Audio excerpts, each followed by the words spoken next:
imperative. We need to look at it from that direction. We must look at it. And of course, mentioning and sharing again about how critical integrity is, especially in this part of the world. Now, ladies and gentlemen, I know it's 11:46. We should have had an opportunity just to enjoy our tea. I've just asked them to hold it just a little bit, because I want us, once we go for tea break, we'll just go and do everything else that needs to be done that is outside this particular facility. So please just bear with me for that. In just a little bit, we'll be able to release you for that. Ladies and gentlemen, I will move straight on to the next person, and I've requested all my speakers to keep it shorter than Professor, because Professor has given us the threshold of the 4 minutes that he took to speak. Please, let's please put our hands together from the Kenya National Chamber of Commerce and Industry. Please let's put our hands together for Sector Lead and Trade Investment, Dr. Juliet Gathoni Kimemia, as she comes to speak to us this amazing morning. Tupige Daktari tafadhali as she comes on up to share briefly this morning. Then immediately after her, she'll be able to invite our next speaker. So one more time, please let's put our hands together for Dr. Juliet Gathoni Kimemia. So in a part of our introduction, aliniambia niseme ako chama ya KANU. Thank you very much, MC. The organizers of this wonderful event, led by my friend Nene, waziri wa kaunti ya Nairobi, waziri mwenzangu, nilikuwa waziri wa trade pia. Hata mimi niko pale pale. Professor, I'm also a don. I wear many hats. Kiongozi wetu, our host, this is such a wonderful place to be. My wonderful chair from the Kenya National Chamber of Commerce, Daktari, na rafiki yetu kutoka Nigeria, and my young brother, and my twin sister, na wenzetu wenye tumekuja. Hamjamboni. How are you, Babu? Si Babu anaweza tosha for president. Wacha hiyo ati speaker, ati third in command. I am very excited this morning, and thank you so much, John Nene, for inviting me. I will keep it short. How many of us who know the Chamber of Commerce and Industry? That organization. Gaifafa, my youth, you do not know where money is. Let me tell you what the chamber is. And you can do a little bit of Google. I will not give functions and stuff like that. But I just want to present the chamber as a beautiful home to be for young people, for women, and for everybody. Because this is the only organization that you go to America, utapata Chamber of Commerce and Industry. Uende China, uende Japan, uende hapa Lamu County, utapata ofisi ya Chamber of Commerce and Industry. Uende Turkana, Chamber of Commerce and Industry ni serikali. Lakini ni serikali ya uchumi, si ndio? Many of us keep telling the government that the government should provide jobs. Do you know currently, serikali imepeana how many job opportunities? Wacha niwaelimishe. 1 million. That is the maximum in terms of job opportunities in government. Can you guess private sector right now? Very serious employment, people who are already employed in the private sector. How many they are? 17 million. Am I talking to somebody? So, tuache kustress governor, tuache kustress Ruto, ati wo tutafutie makazi. He is so limited. But the private sector is where that number of employment opportunities can double in 1 year. If all of us change our mindset, if all of us know that resources are in our hands. So I'm giving all of us homework. Just go and study Chamber of Commerce and Industry. But to just give you a snippet on what is currently available. Because we are here discussing entrepreneurship, growth, progressing.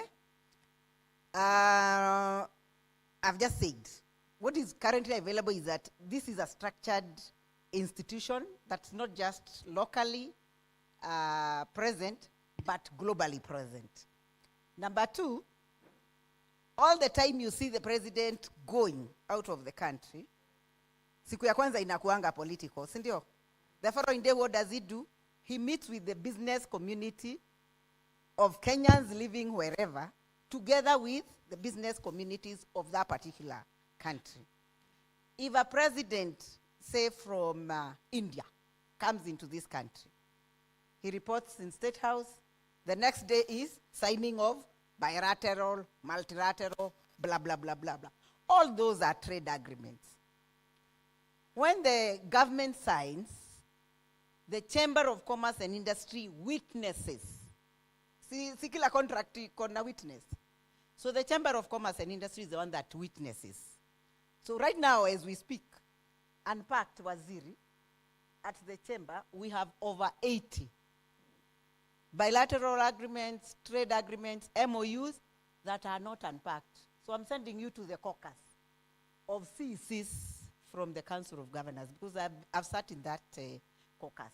And we can be able to sit, engage, unpack these MOUs, and all these MOUs are aimed at one thing: inbound and outbound investments. So you can imagine if we make use of, you know, our president's energy. Sindio? Amenda inchi ngapi? You have lost count, eh? Na Kibaki alienda gapi? Kibaki went to only 7. I think he went to only 7. But it has been very progressive. Let us leverage on his energy.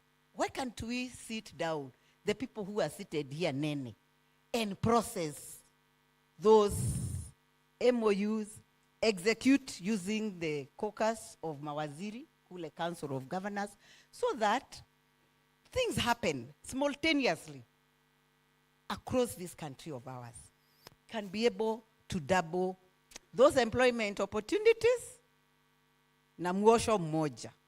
So Waziri, we are sending you. We are so happy that ako hapa. Sindio? So, right now, Chamber of Commerce is implementing a number of programs, and luckily for us who are in this meeting, things are just starting.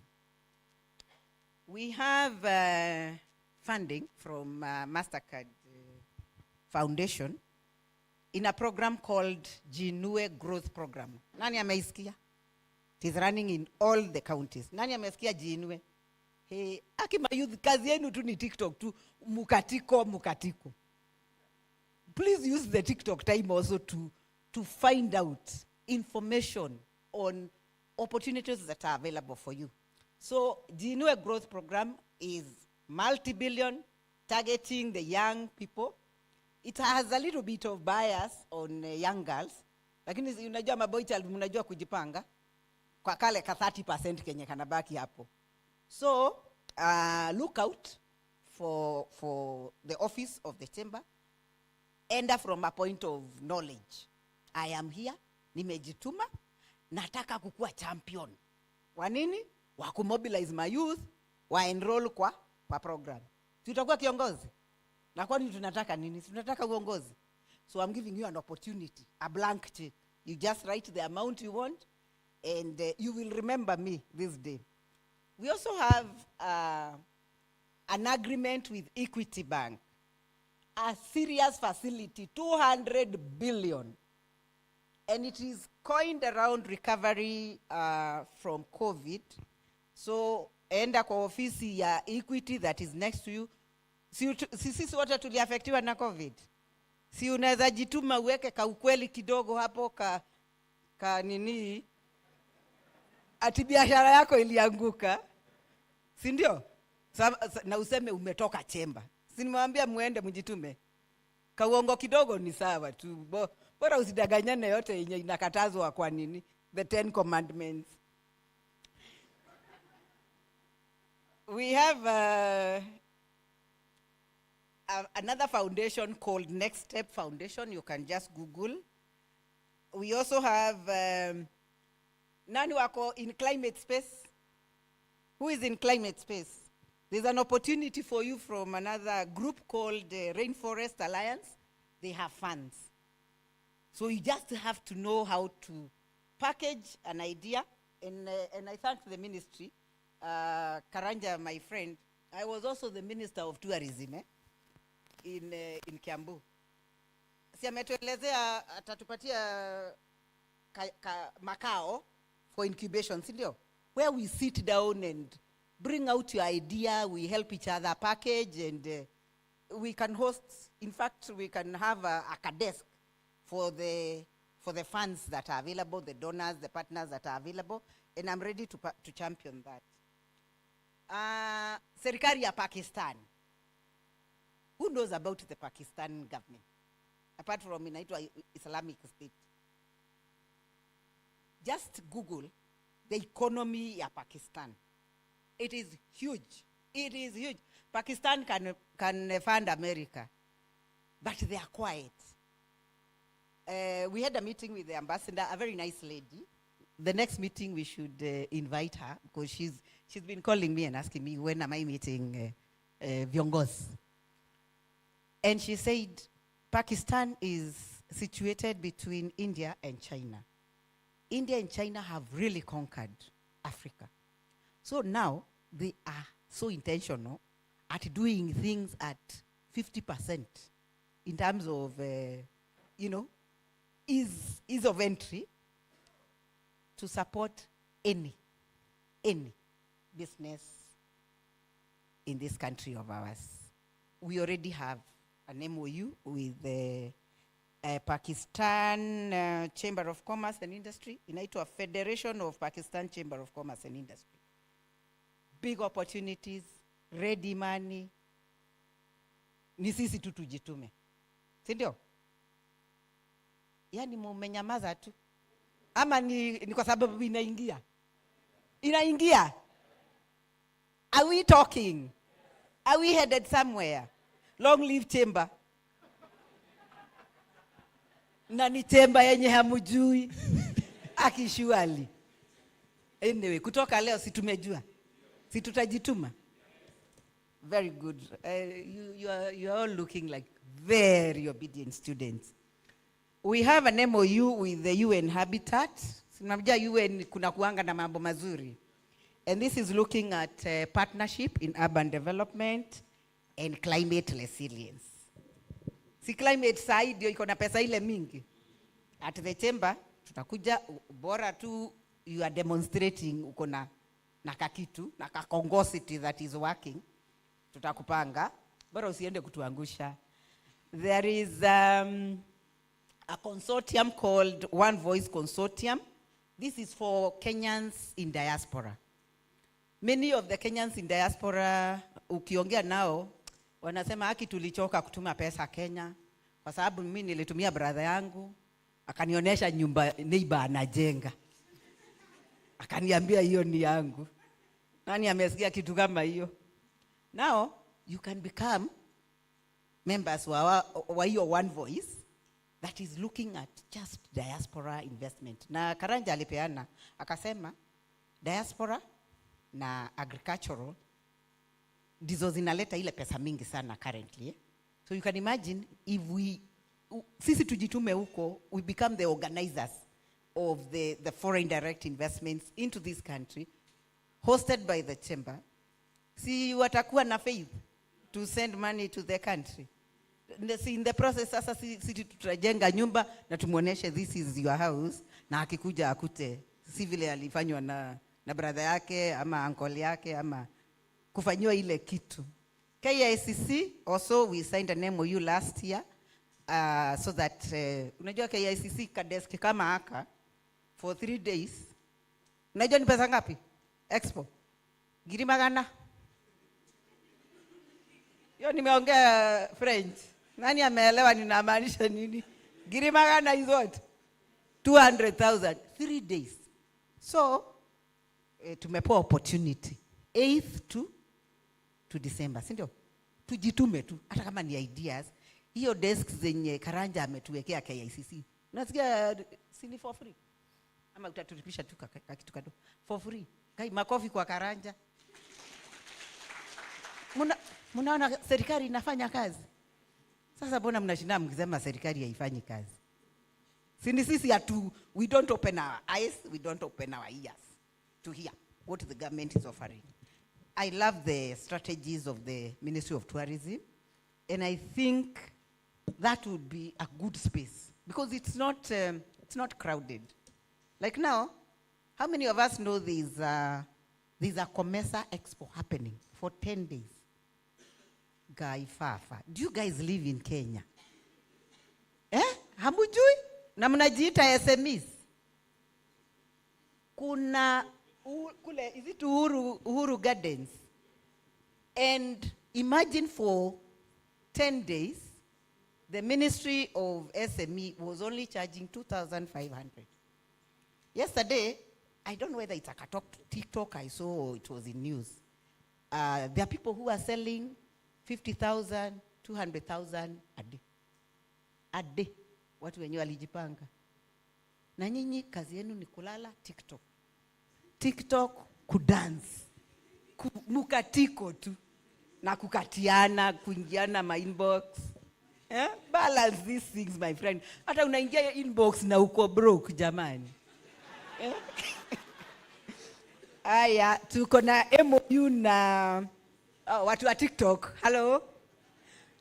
Now this is hope for you. Look for me, There is an Italian organization that is funding access to finance, the digital space. Simuseme amen. And procurement. Inaitwa Itare. So it's Italian, it has good money for young people. So come to the chamber. Then of course the Chinese, Chinese wameja. Si wanauza mpaka kuku. Ni kwa sababu ya kutumia MOU. Because we have an MOU with the Chinese Chamber of Commerce and Industry. Na wanajituma. Si ndio? Ama hata wa Burundi. We have an MOU with Burundi. Si wa Burundi ndio wanatutengeneza makuta. Na ndio wanafanya hawking. Na nyinyi mnasema ati serikali wasaidie. Hebu tuamke. Afro Brazil Chamber of Commerce and Industry, Cape Media mnaijua, TV47. If you want to show something, kuja tu jiandikishe. Unataka kuonekana kwa national TV with a good idea. We have an MOU with Cape Media. For Gava na Professor, we have a big multi-billion opportunity, MICE, Karanja. We are putting up a MICE special economic zone in Thika on 25 acres that are owned by the Kenya National Chamber of Commerce and Industry. We are currently undertaking the feasibility study, and I'm praying that Karanja, you'll give us this opportunity for us to come and do public participation on it. We are looking at getting all the qualifications for a special economic zone, including all those waivers. Waziri anajua amezielewa sana. So in that special economic zone, we are looking at MICE. Nani anajua MICE ni nini? Nisikuwe ninajiongelesha Kaifafa. Iniwe tutu mkono nitasema ni nini? Yani hata mkono umtaki kuinua ikiwa unataka kujua. MICE is a tourism product, and right now that is what is earning us. You know, tourism is leading in terms of foreign exchange. Sindio? MICE is the product. So what does M stand for? Meetings. I, incentives. C, conferencing. Expo. So within this SEZ, we will have facility. Ako wapi CEO ameenda? Ningemwambilia Kaburoti akuja jenge utalii hotel huko. So we have facilities for hotel, an expo center, which we are hoping will be back to back, like KICC or Sarit. We have an EPZ for young people. Once you do your things and they need to go to the export markets, they will be processed within the EPZ. We have a sports academy. We have a technology and innovation hub for you to come test and grow your ideas and transform them into bankable business ideas. We are putting up a 30-story Kenya Chamber Towers, and we also putting up several hubs for SMEs. We are putting up a cultural center. Nimewambia Chamber iko kila mahali. So we will have Swahili culture, Morema culture, Turukana, nini. And culture is also a big income earner. And it's also a good space for also building new skills, and also learning and understanding ourselves. So we'll be having also cultural exchange. People who come to our conference will also be having a cultural day where they showcase their culture. We will have a medical facility. We'll also have a furnished apartment and also apartment. So these are bureaus available for investors. So we are looking to mobilize 9 billion by next year today like this. And nasikuringa, daktari, I am the champion of that. So ni mimi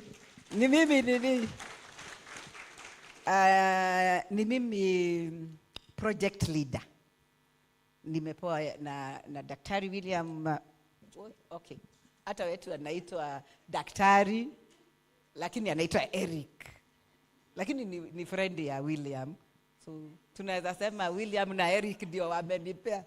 Sikujituma ni vizuri na kujichocha. We are welcoming all of us, including you, Waziri. We have started an initiative, chamber with women leaders, all convened under Africa Women Leaders Network.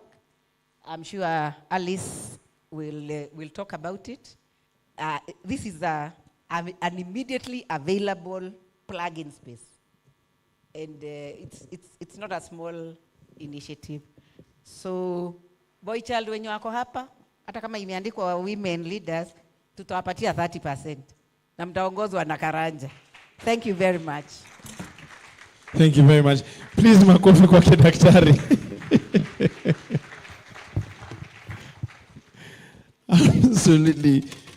I think if we gave Dr. Juliet the opportunity, she would have gone on and on and on. Now this one is for the young people, yeah? The first time I had an opportunity to interact with the chamber, I was like you. I mean, I was just like, yeah, hiyo ni kitu ya wanabiashara wakubwa nini. You need to go to their website and find out how you can be part of the chamber where you are. And listen, some of the opportunities they have are unbelievable. Literally unbelievable. I mean, the way she's making it look casual, everybody on that table and this table, there was just writing. I don't know if you noticed. They were just writing the opportunities. So it's time for us to take up these opportunities and find these pockets of space. All of us are looking for connections. You're looking for somebody that you can know as G to do what. When we go for tea break, before you eat your tea, just go and serve tea and bring it to Daktari and sit down with her. Find out how best you can be part of it. And Daktari, you mentioned something about culture. There's a gentleman, what's your name again? From Hakuna Matata, right? Benson, actually, we were talking about, before you guys came in, we were talking about what do we do. Benson runs a dance company. and they only do traditional Kenyan dance music. So when you guys are opening your 30-story tower, or next year when you're signing your next MOU, please make sure you use Benson. He will not let you down. I can almost guarantee you that. Please, a round of applause for Benson, yeah? So Benson, make sure you see Daktari. Now, Alice, yours is even shorter. And please blame your friend. You know, one thing, I don't know about, Mr. Buff, I don't know about Nigeria. Yeah, there's, when you go for dowry, you need people like Daktari, because she can price it down very well. So when my time is right, I will come. Please let's put our hands together as we welcome Alice Kirambi from Christian Partners Development Agency. Thank you. Hamjambon, the officials of NED, our brother from Nigeria, Daktari from the Chambers of Commerce, Minister, Nairobi County Industries. We are so glad to be here as participants to this process. And I'm happy to be here and to let you know that I'm the former National Secretary of Maendeleo ya Wanawake, when it was Maendeleo ya Wanawake. And during that time, we were talking about women leadership empowerment, gender equity, mainstreaming gender. And all that time, it was about women's leadership. But now we have how many governors, women? How many? How many governors do we have? Elected? Governors? Elected? No, 3 women governors. Is it not so? There are 7. No, there are governors, Kenya, elected. There are 3, yes. We can name them, right? So one is Susan Kihika. You are right. There are 7. Be? Nakuru. Wavinya Ndeti. Cecily Mbarire. Gladys Wanga. Who else? Kawire Mwangaza. She was elected. She was elected. Elected. Anne Waiguru. I am Dr. Anne Waiguru. And Homa Bay, Gladys Wanga. So 6. So this is what Maendeleo Wanawake 7. was able to achieve. Are you seeing what Maendeleo Wanawake was able to achieve? 7 women governors elected. The power of women. Now, we are talking about young people. Let's not just talk about the Gen Zs. How practical are we? But the problem is economic empowerment. And in NED, you are going to address economic empowerment. And how do you empower the talents Kenyans have in this country? The young people and the women. The women, in terms of gender equality, we have been able to achieve to a certain percent. But now we are talking about economic empowerment. Now, what I can just say now, because of time, and my sister, Daktari Juliet, has spoken. The women of Kenya, we have come up with a process in collaboration with the chambers of the Kenya Chambers of Commerce.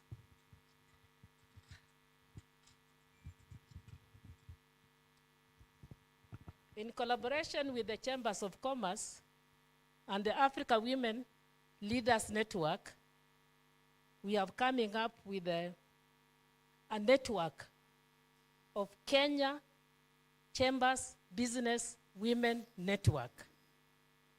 And with this network, we want to ensure that the women get engaged in business, economic business. Now they get the power, not from the leadership, but the economic power.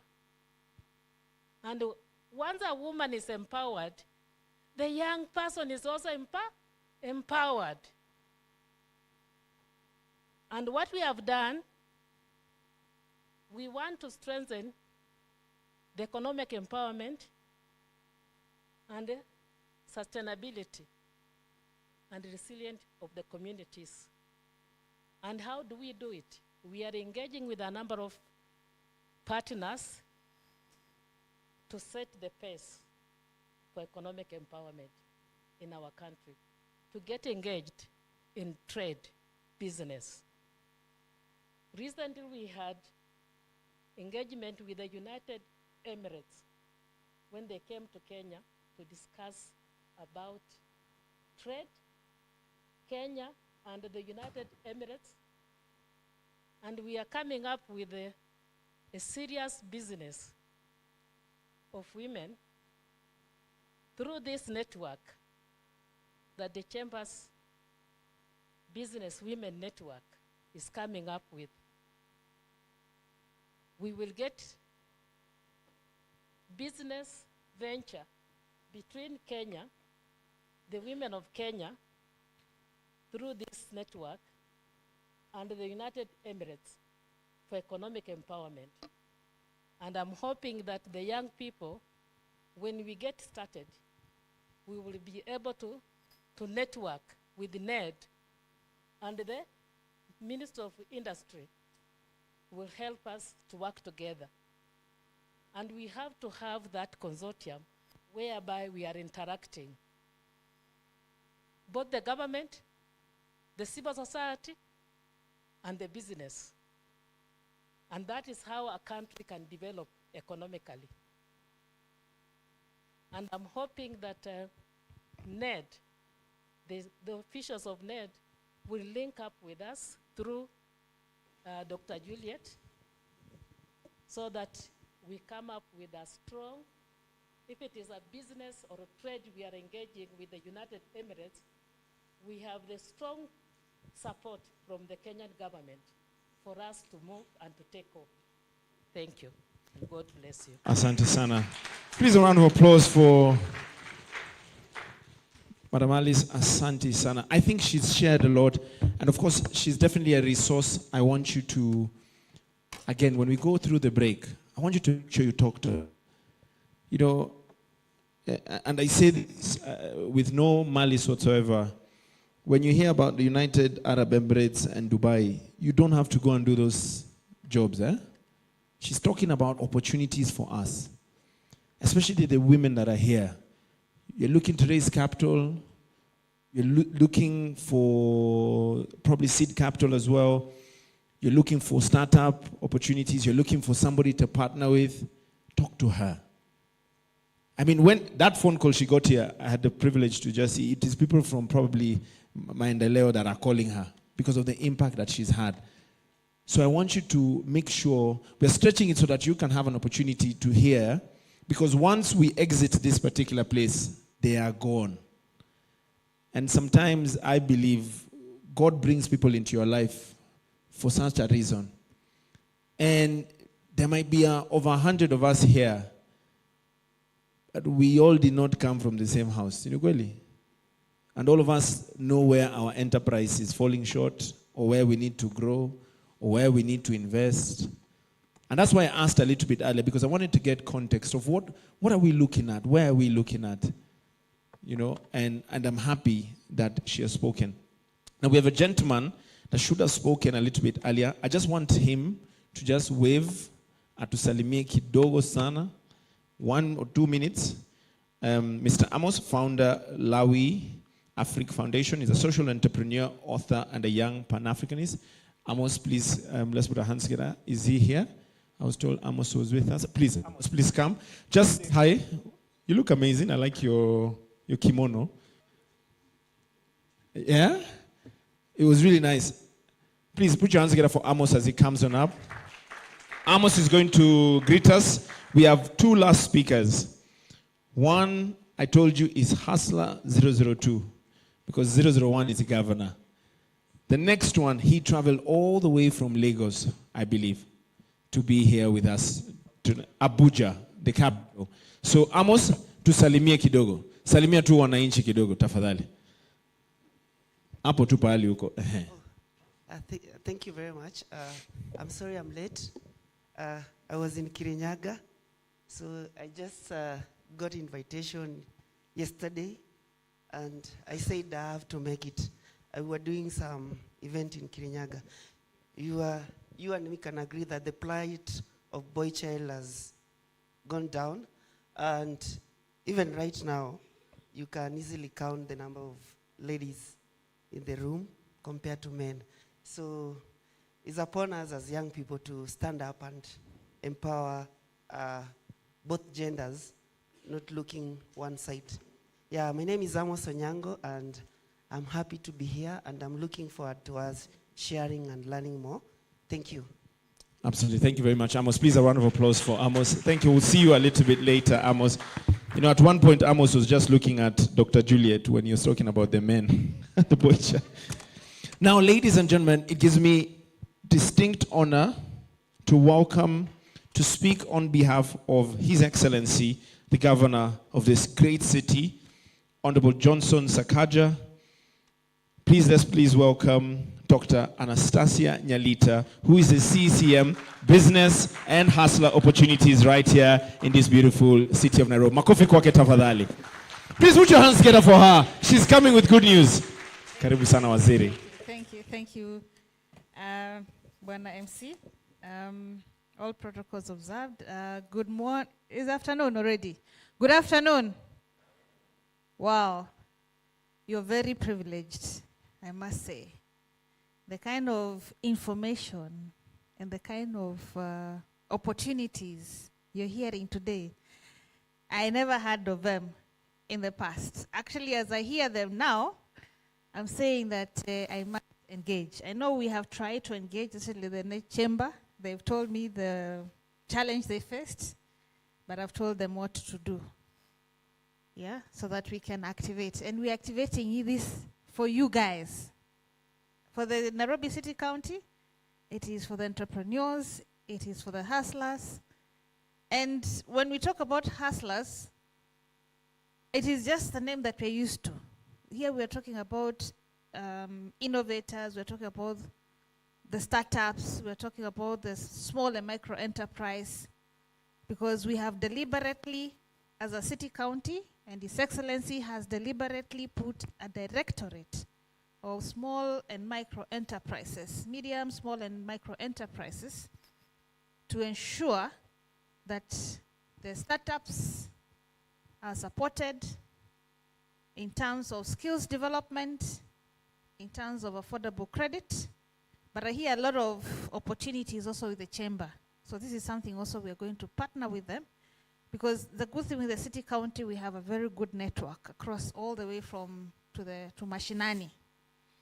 And because we are the government, we have an obligation to partner with each one of the partners and yourselves to ensure that the economy of a city is uplifted. And it can only be done, that will only happen when each and every one of us is economically empowered. Whether it's a youth, whether it's a woman, whether it's a man, whether it's an old, whether it's a young, isn't it? It's an all-inclusive what? Economy. Sindio? Yes. So my name is Dr. Anastasia Nyalita. I'm the County Executive Committee member for Business and Hustle Opportunities. And that sector is deliberately named because we must have an inclusive economy. Now, this is what is traditionally known in other counties and also in national government as trade, industry, investment, markets, and cooperatives. Yeah. Unfortunately, tourism is not part of trade at the moment. It has always traditionally been, and I know I will be introducing them shortly, because I've had an opportunity to serve in the where the tourism sector, culture and arts sector is domiciled in the county. They educated me, I didn't know, and this is Susan here. She told me that tourism markets what? Culture, yes, and that's why they have to be together. I don't know how, I believed it because I ran that sector, because you cannot have the two separately. But allow me to introduce the team from Nairobi City County. If they could just be upstanding. They were very enthusiastic today, asking me, where are you? Can you come? And they only learned last night that one was coming, because then, luckily I'm also sitting in for their waziri, who is on compassionate leave. So I have that dual role. So we have, maybe you can say your name. I don't know that you have a... So let me just bring the mics to them. Yes, please. Okay. I'm doing this so that you know your point of contact when you go home, from here, or whom to interact with. Susan. Thank you very much, Waziri. I am Susan Mukuhe, Tourism, Nairobi County. And Susan is so passionate about tourism that when she talks about Nairobi tourism and the circuits, you don't believe they're there until you see them and you experience them. So thank you, Susan. Good afternoon. I believe it's afternoon. Good afternoon, everyone. Julius Karina. I'm in charge of empowering micro small enterprises in the county. That's new director the Waziri has talked about. So be looking up to support you in all your activities in terms of skills and also access to affordable credit. Thank you. Thank you. Karina, Director, MSME, Nairobi City County. He was not aware this event was happening.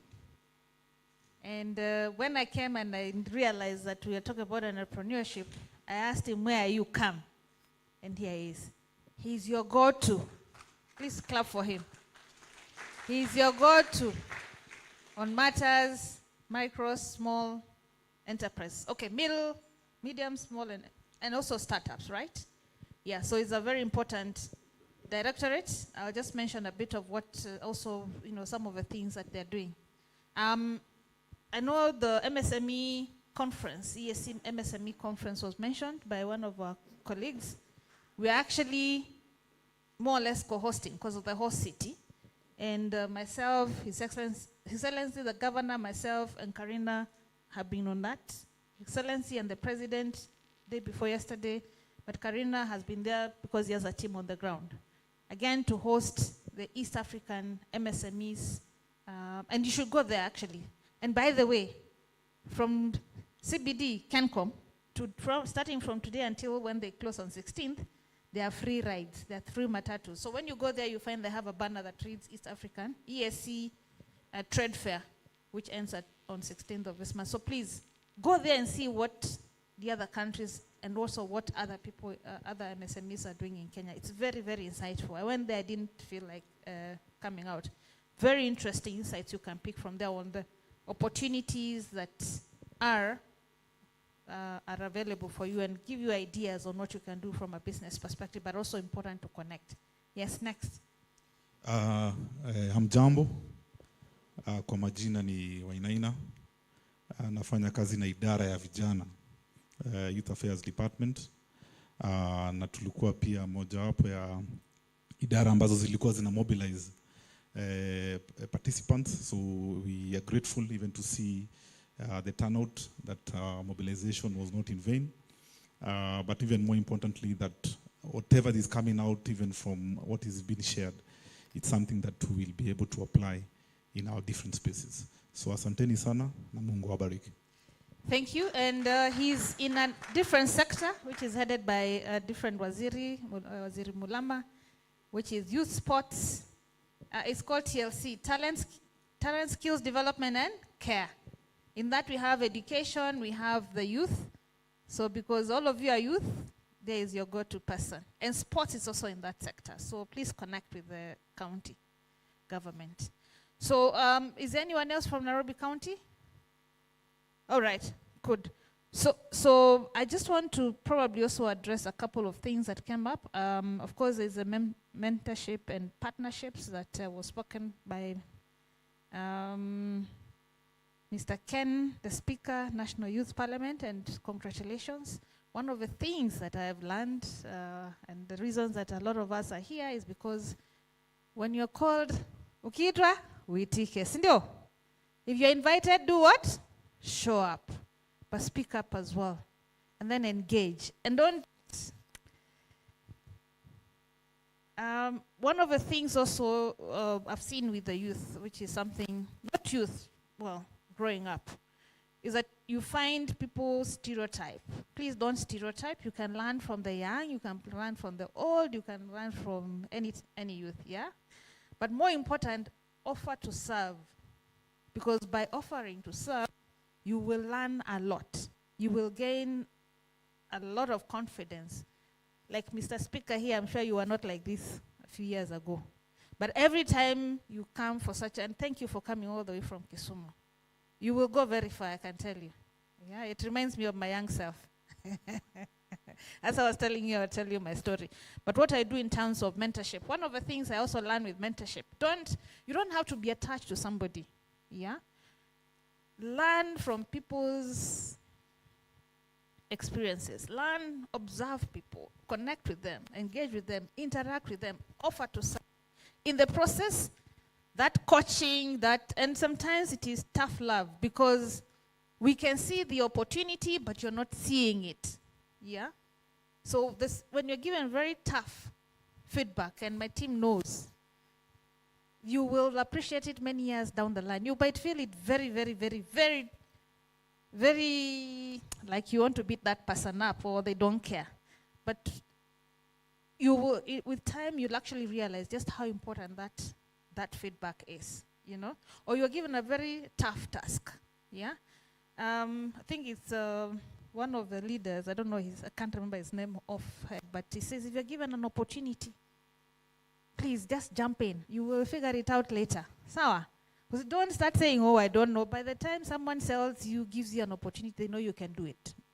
Maybe you don't know that you can't see that side of yourself. So you're given an opportunity, just jump in, you'll figure it out, or you will learn as you go. Sawa? So don't be afraid to lead. Don't be afraid to do what? To lead. I do coach, but mine is very virtual. Yeah, it's like I'm saying, don't be too, because again, my passion and someone else's passion is very different. Yeah, there are things you can observe that work for you, some do not work for you. So you figure it out as you go. What really, it's got to be your passion. It's got to be something that, you know, just, I don't know what to say, but it's got to be natural. Yeah, but observe, see what, right from the president all the way down to, you know, the church, you know, the politicians, the professionals, the what, then your life will be shaped up. So, and then avoid complaining, please. Avoid complaining, and also like one of my previous colleagues says, or speaker said, whining, look for the opportunities, don't wait for them. I mean, how many, you are about what, 100, 200? And we know the story of the chamber, for example. How many more don't know that opportunity? So try and also research, you've been told. And reach out, don't be afraid to reach out. They say feel the fear and do it anyway. Sawa? Please do not be stopped doing something because you're fearing. Actually, if it gives you, if you feel fear, then it means that it's transformational. So just jump in there. Sawa? I think those are the things I wanted to speak about. The MOUs that we spoke about. You know, the world is changed by just 1 or 2, 3 people. Eh? Come to Nairobi County. We will be your role model. We will be a pilot county. I can tell you, for as long as I'm in the trade sector, I will make it work. Let's do it. Sawa. So now, I want to also to tell you what we do in this business and hustle opportunities. So we have markets and trade. And the markets and trade is basically, you know, I have 3 chief officers. Maybe, again, you may not know how the government, county government is organized.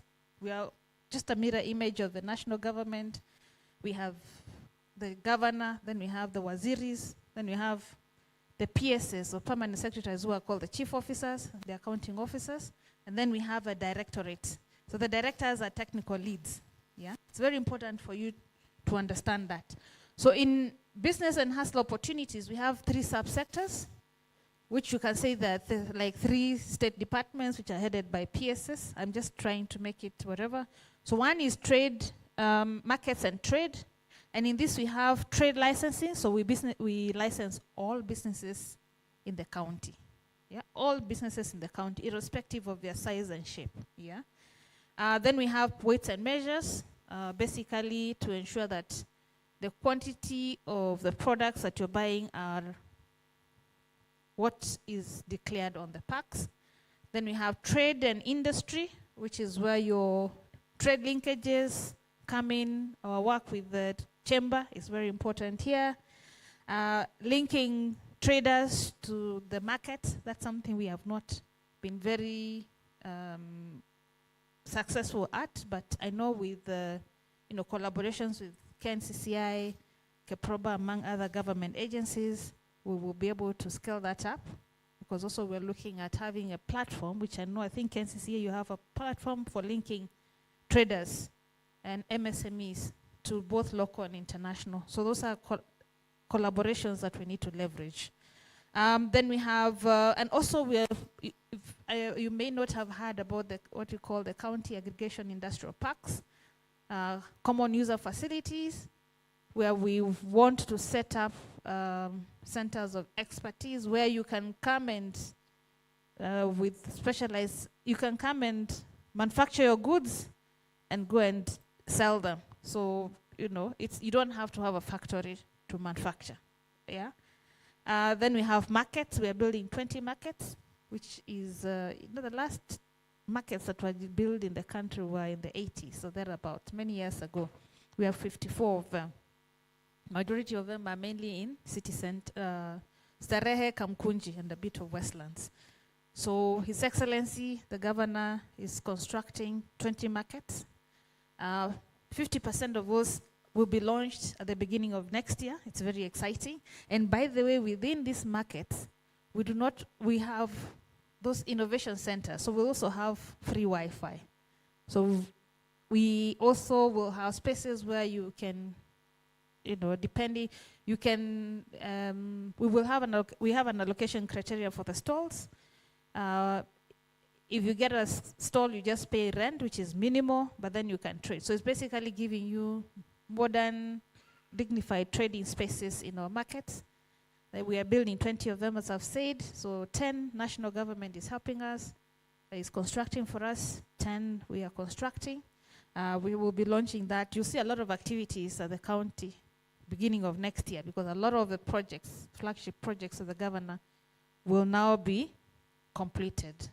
So watch that space. And business and hustle opportunities, we have gaming and betting, which is an interesting area that we are also responsible for regulation together with the national government. We have liquor licensing, which also includes rehabilitation of, those and control of, what do you call it? Abuse of liquor and things like that. But also we license the premises. And then now we have the directorate, which is headed by Karina, the MSME. But more important is another subsector called cooperatives. Cooperatives and SACCOs are the backbone of, I think they give a very good competition to the banks. It is more than $1 trillion industry in Kenya, and out of that, trillion shillings, out of that 60% is in Nairobi. So, and now we are at a stage where now we are going to be responsible for even registration. It is devolved, but the registration has always been done by the national government. Of course, there's a level beyond which, for asset base of more than 100 million, then the regulatory part is done by the national government. But you know what SACCOs are. They're very good alternative to banks in terms of affordable credit, savings and affordable credit. So that's how we're organized. I'm telling you this so that you can know where to plug in and how to plug. But allow me also to read a written speech that just gives you a perspective of our county and the message from His Excellency the Governor. So, His Excellency the Governor, Honorable Johnson Arthur Sakaja, sends his warmest regards and his full support for this vital initiative, and I'm honored to represent him today. Thank you for the invitation. To the organizing substratum of the National Enterprise Development Initiative, our partners from Tour Operator Society of Kenya, the Ministry of Tourism and Wildlife, Equity Foundation, and all the other collaborators, Kenya National Chamber of Commerce, thank you for championing our youth and women. To the esteemed participants, our 400 vibrant youth and women entrepreneurs from Nairobi metropolitan counties of Kajiado. I know Kajiado, they've given their apologies. Machakos, Kiambu, and Nairobi.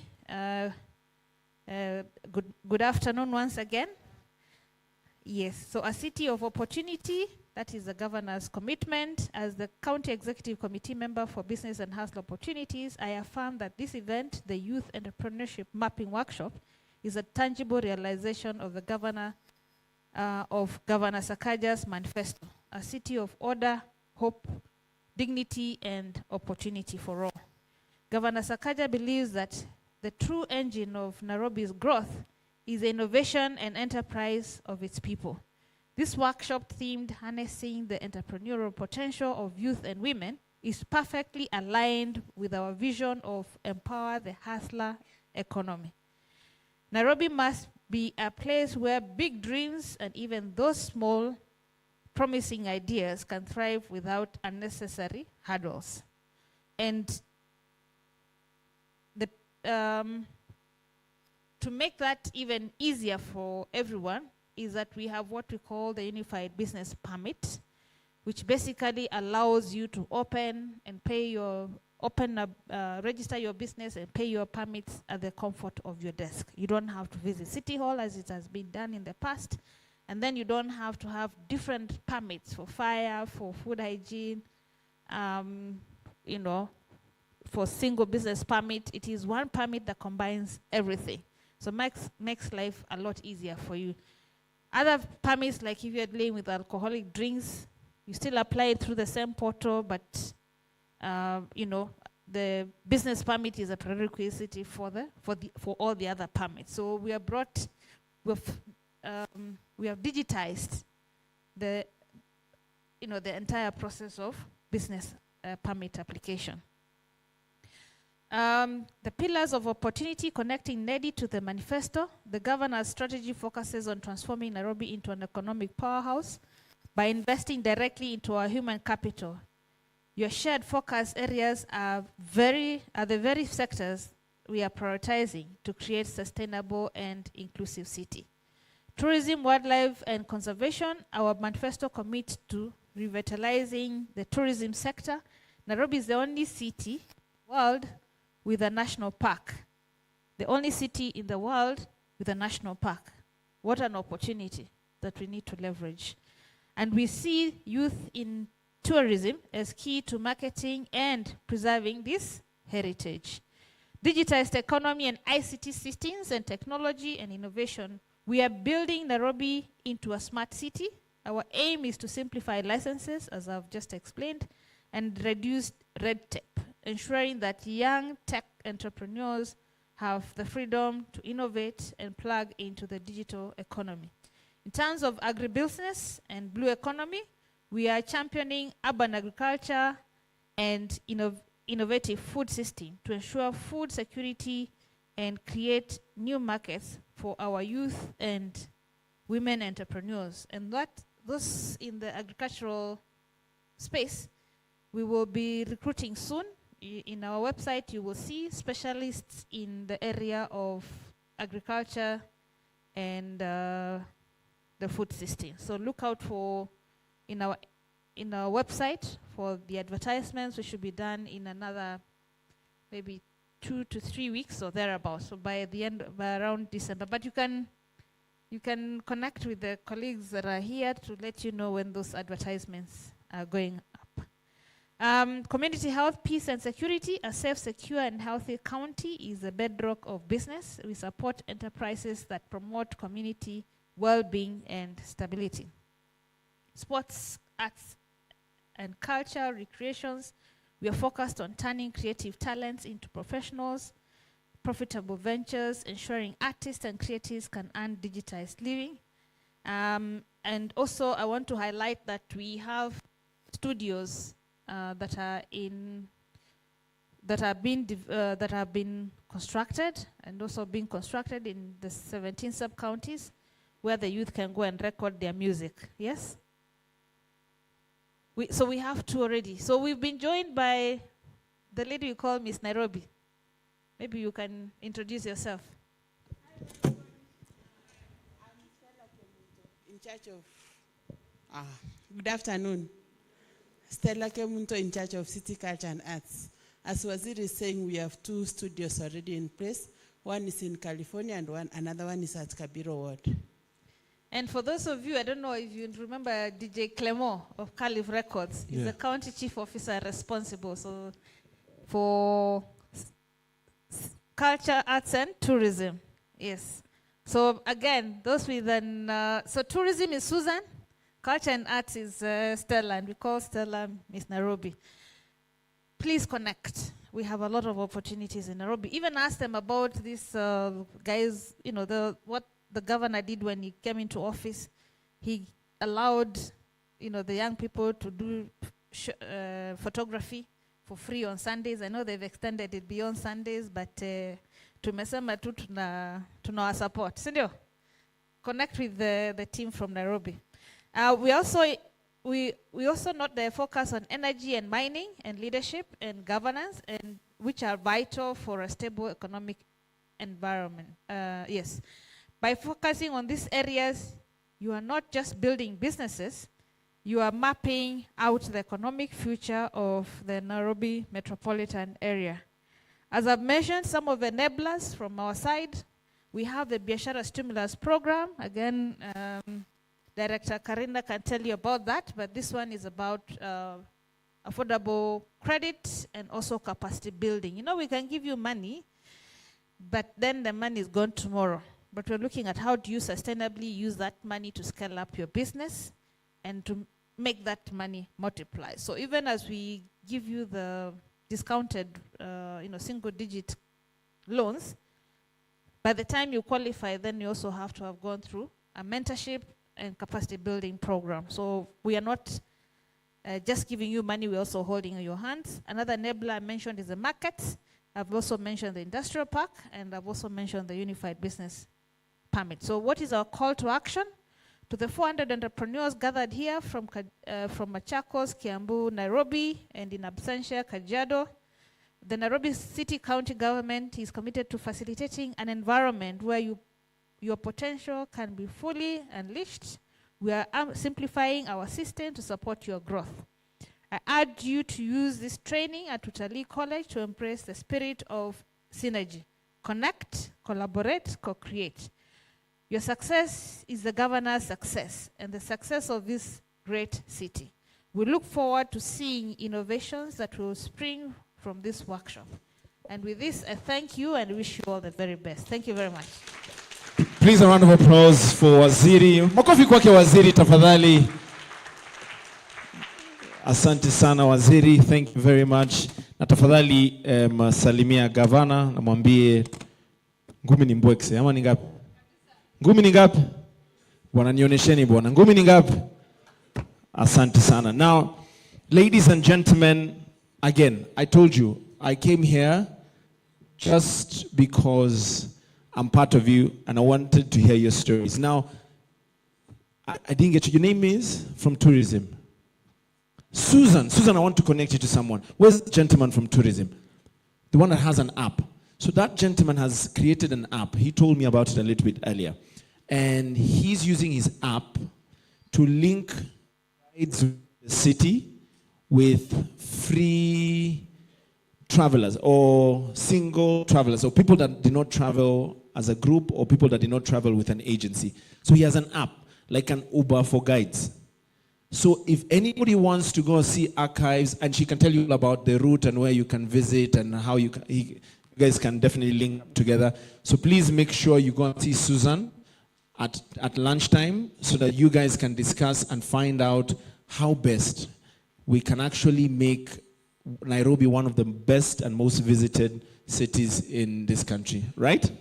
Congratulations to you guys. Well done. Now, everybody that's come here has constantly mentioned the chamber, the chamber, the chamber, the chamber, the chamber, the chamber, the chamber. The chamber has buildings, the chamber has 25-acre plot. Let me call Dr. Phoebe. Just 1 minute. Tell us about this chamber. Hello, everybody. Comrade power. Am I on the right track? Now, in a very short way, I'm Dr. Phoebe, a director at the chamber. Thank you, Dr. also. But the chamber, what we do mainly, and we will talk about it more in the afternoon. The first thing we do is we make you be aware of what you're doing, your business. You understand your business, how you can do it, why you're doing it, what is your why in your business. And then number two, after we have known about your business, we train you. And not just in how to do that business, but also in other areas. The first area is, of course, the business knowledge. Number two, how do you keep your books? Remember, everybody you're going to talk to will want to see how you've been performing, how you have been carrying out your business. So we'll teach you on how to keep your books properly, such that even the banks and the institutions we are talking about, you will be ready once they come knocking. And then number three, we market your products. Mnasikia chamber, like Waziri has said, there's somewhere people are exhibiting their product. Someone is selling to the tune of 200,000 in a day. We market your product. Chamber is a platform whereby if you're a business person or if you're aspiring to be one and you're not in the chamber, I think you're not in business. So we market your product, brand visibility, we make sure that you're visible, and not just in Kenya, globally. We have started with people from the list, and now they're doing their business internationally. And then the other thing we do is advocacy. We really advocate for anybody aspiring in business and after business. And that's why you see we are having very good relations with the Kanjo, Ama? KRA. Chamber can knock any government office. The government office, we work in synergy, in collaboration. They are good people. If you go to them in a good way, they will listen to you, they will collaborate with you, and you'll be able to do your business. The other thing we do in chamber is policy.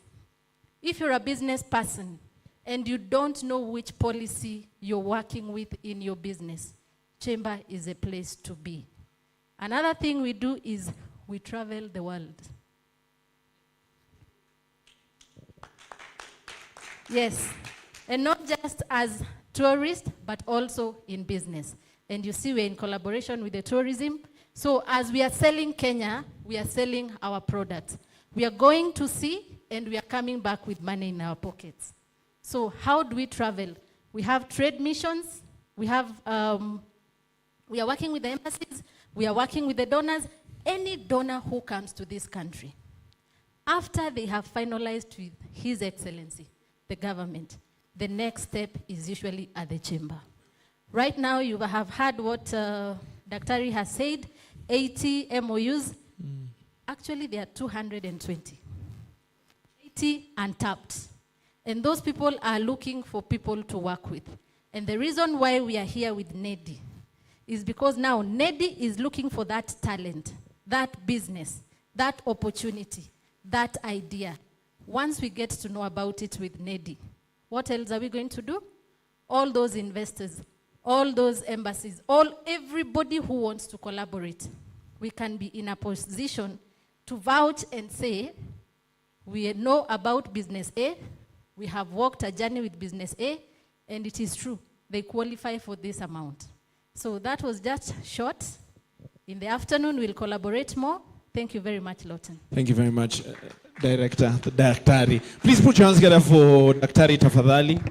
No, she has an amazing session immediately after, because we're going straight into lunch, and Moses is going to be helping us facilitate. I'll introduce you to an amazing gentleman called Moses in just a little bit, so that you guys will find out how the afternoon moving on is looking like. Ladies and gentlemen, please let's be on our feet shortly. 1 minute, just stretch a little bit. Let's be up on our feet.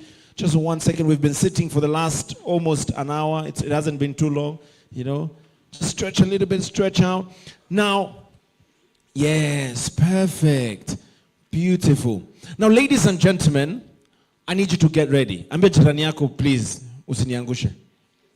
Mwambie nisikie, mwambie usiniangushe. Bwana tuko na mgeni na mkiniangusha leo. So, I want you to get ready to formally invite or welcome our keynote speaker this amazing afternoon. And to help us, just remain standing to introduce him. Please, I'd like to welcome back Mr. John Nene Jaoko to do the formal introduction. Once he comes up, ndo tutaweza kuketi chini. Please, makofi kwake tafadhali.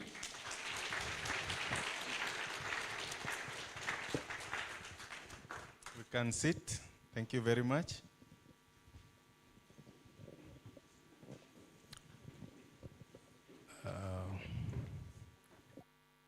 Since I introduced myself as the founder and the CEO of NEDI, I've been just thrilled by the speeches from our guests. And there's something that Professor said about me. It is a question I've never gotten an answer to since I was a child. Because every time in my learning systems and in my business life and in my social life, especially in my school life, I've always been top of my class. And when the teacher is calling this year John Nene is number 1, he would always say, this boy is never serious. So I have been asking myself,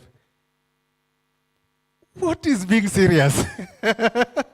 And this is a question I've never answered until today. So I'm used to it. And everybody who knows me know that I move very fast and I get things done. But my life is never serious. I don't know how. So yeah, I'm putting these questions to you to just help me why I'm always top of my class, but I'm not serious. So if somebody can answer that for me today, I can get an answer to that. Okay, just now, that was fast. You know, if you've done, was it physics or chemistry? There's something called entropy. And entropy is what? Is the highest degree of disorder. And that highest degree of disorder is where you thrive. And you can never thrive in order. Yeah? That's where innovation comes in. That's where you're free to think. That gives you your maximum level of energy. So it's purely, no, it's okay. It's very good. It's a good space to be, so keep it up. I got the answer. Thank you very much. Now, I want to introduce my friend, Bafa Saleh. He will bear witness. This guy, I met him. Musinione tu hivi. There's one day I just said I want to be the president of Kenya. And I was very serious. So I launched my bid. And you know, when you are young and you say you want to be president, you are elevated to the few who want to be president in the continent. And that is Bobby Wine, Malema, and the rest. So I just found myself there. As she said, I ran to the world, and I bumped into my friend in Nigeria. And we didn't say much, because it was about time for breaking the fast. It was Ramadan. He gave me his card, and he said, Your Excellency, we will talk, because I'm going to break my fast. It's evening. Then I came back, I was a bit demoralized. All my peers thought that I was crazy. The number one person who thought I was super crazy was my mom. so when I was there thinking, what can I do? I got a call from him, and he said, Your Excellency, we have organized our first ever the National Youth Conference. And then he was working with the ruling party under the President Buhari. And he said, we looked around. We wanted to invite Malema or Bobby Wine, but then said, why not? There is a young upcoming president from Kenya. And then I said, my brother, I think this is the craziest thing I've ever thought about. I have no money, I have nothing, I don't want. And he said, Your Excellency, don't worry, your ticket, your COVID, everything is taken care of by you just show up. Go to the airport, and you know these Nigerians, they don't give you time to process. And the next thing I was lifted to Nigeria on an economy. I didn't know I was the president. So I was just there with my laptop bag. And the security came, they were in some yellow, some big guys, and they say, where is the Excellency from Kenya? And I was like, oh, it's me. And then, you stupid Excellency, what are you doing? Take him to the VIP. And I was there in the VIP, given coffee. I got my visa on arrival. When I stepped out of the VIP, there was a convoy of brand new Prados. One was assigned to me the entire time I was there. And there was a police car, and there was a chase car, and I was just with one of my friends. I wanted to take the photos. Anyway, he appointed me as the keynote speaker in one of the biggest conferences I've ever attended. I think in my entropy journey, that was the most difficult time of my life. I tried to call a friend, please write me a speech. You know, Kenyans, when they can't do something, they just go silent. So that is how I met Bafa, and over the years, we've been very good friends. He's introduced me to so very many networks. He is a businessman, he's a serious political strategist. There is a billionaire who came and joined the party and bought everything, and now they are in the opposition. But he's still the one running the opposition party, and I know if they trust his strategy, because they're the guys who drew APC. APC was All Progressive Congress. They brought all the small political parties and they took power. And he was one of the head strategists. And I know now that he's in the opposition, he's just planning to come back. You know, when you are used to power, you don't want to stay in the cold. So he's really working very hard to go back to power. One thing that Bafa will bear witness is that Kenyans, we are very silent people. Nigerians are hot. Like, the hall where I was like twice the size of Kasarani, and you can imagine. I was just standing there. First I told them, now, I told them one of the reasons why they are very agitated and strong and noisy, these people eat a lot of pepper. If you go, we went to one restaurant and we tried to talk to the person and say, please, do you have a mild, do you have something that is a little mild, that has no pepper?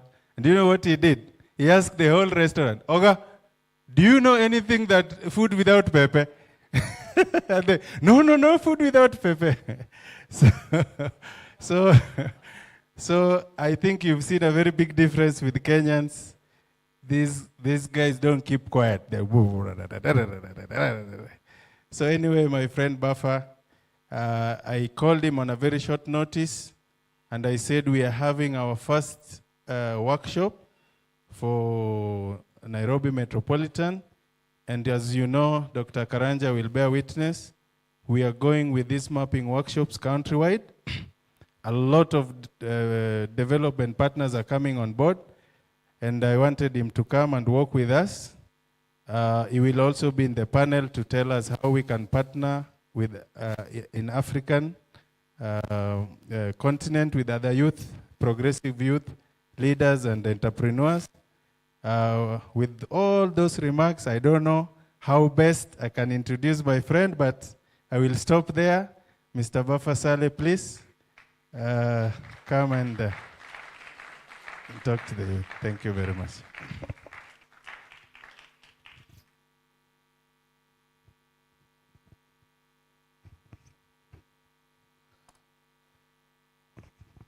Good afternoon, ladies and gentlemen. Standing on previous protocols, I came in almost 3 a.m. today, so I'm really tired. I normally don't read speeches, internalize them and talk, because I'm not only political and business strategist, I'm also a public analyst and speaker. I speak in events, so this is what I do. So I can wake up and still do it, but I'm really tired. First of all, I think I would like us to give 1 minute of silence to the late Baba Raila Odinga. Is someone that we respected even in Africa, not here. It's not easy to be in the opposition. I've been in the opposition, and he has been in opposition for a long time, and he has done a lot for developing democracy in Kenya. Nobody is perfect. Everybody has his plus and minuses, but we have to respect him and give him the due respect. So please, 1 minute of silence for Baba Raila Odinga, please. Ningeomba tusimame.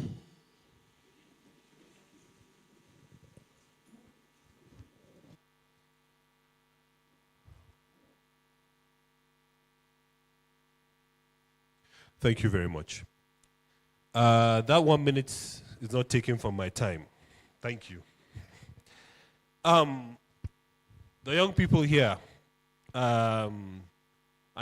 people still call me young, but I'm not young anymore, because I know how the space is already choked up with people at that are 45 and above that still claim to be young people.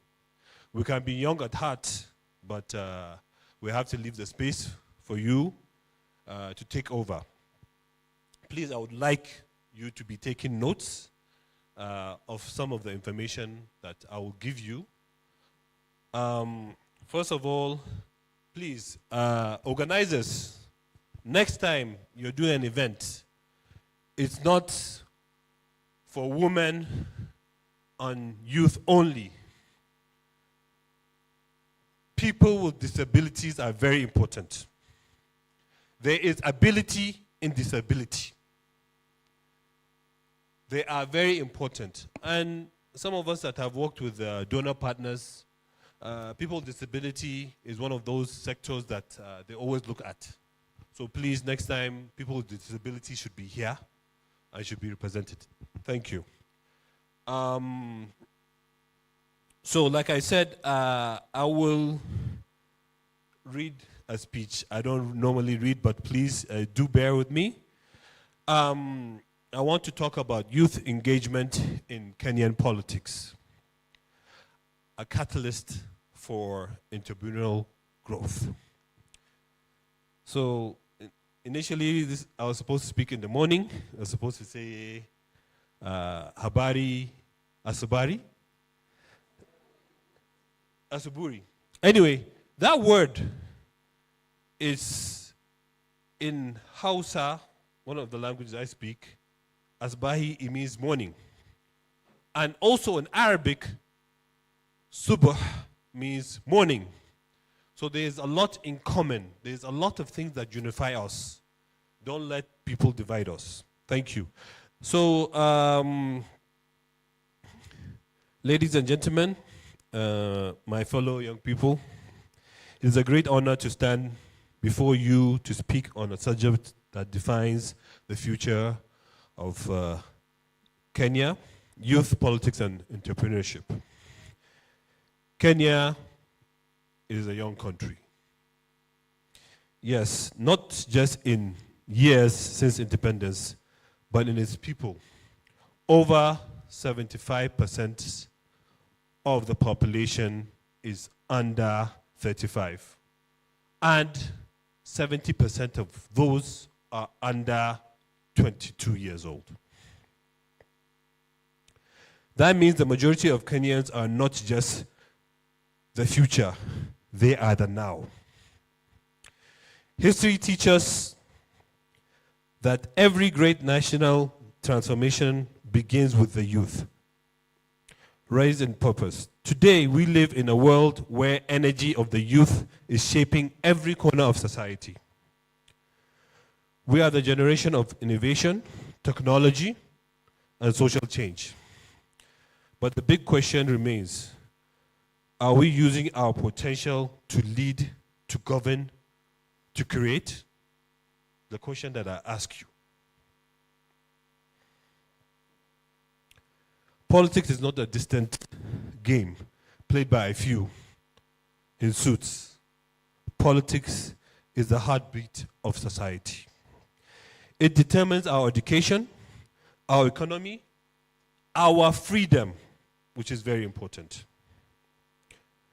Politics is not just about elections, it is about decisions.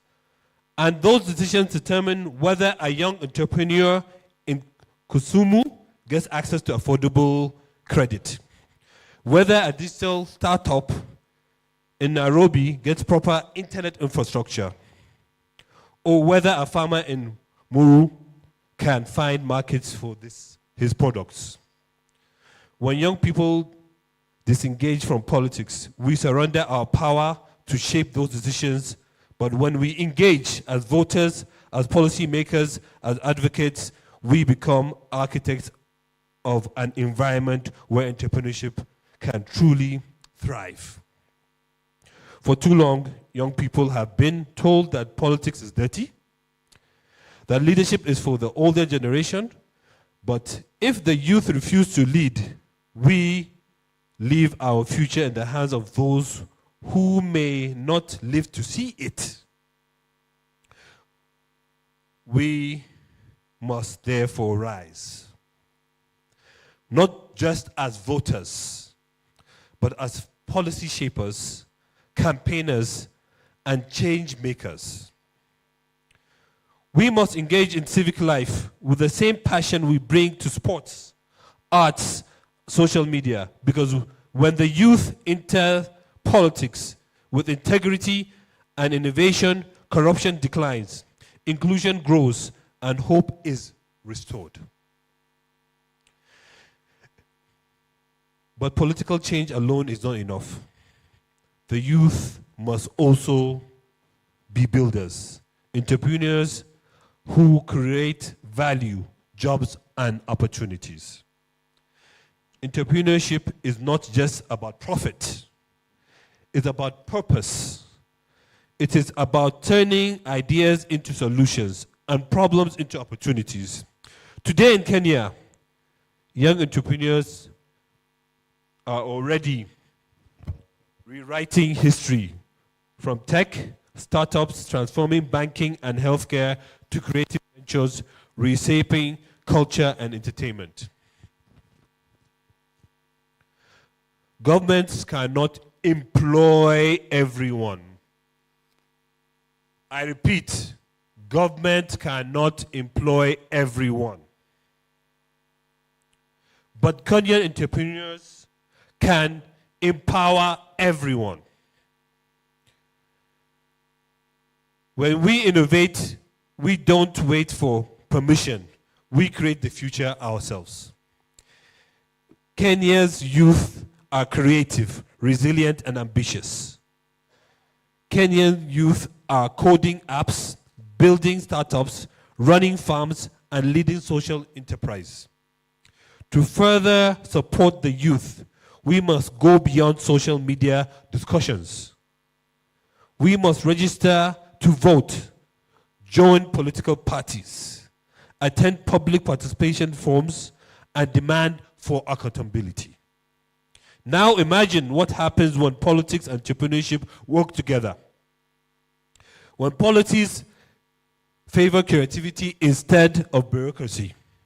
When government invests in innovation hubs and startups funding. When education prepares young people for digital economy. When we occupy political spaces.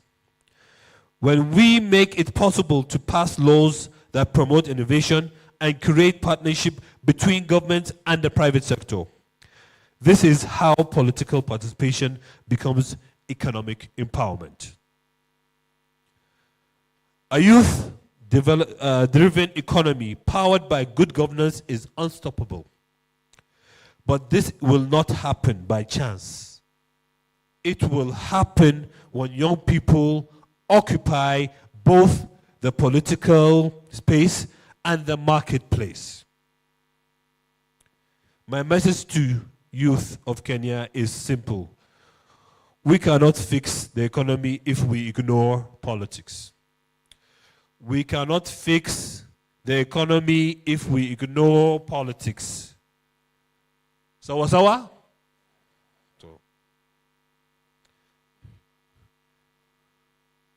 We cannot demand opportunities from leaders who do not help elect or hold accountable. If they know that you have not elected them, they will not be accountable to you. They will not help you. But when they know you have the power to put them in office and to remove them from office, then they will be accountable. And then they will do what needs to be done. Let us be the generation that stops complaining and start campaigning, not just for votes, but for vision. Let us bring our entrepreneurial mindset into politics. One that values results, efficiency, and innovation.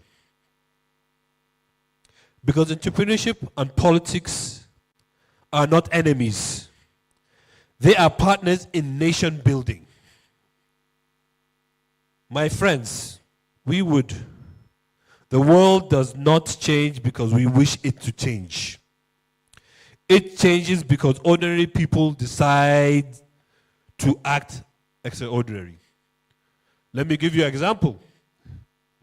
A Ugandan Indian 2 weeks ago went to America and won the mayorship against all odds.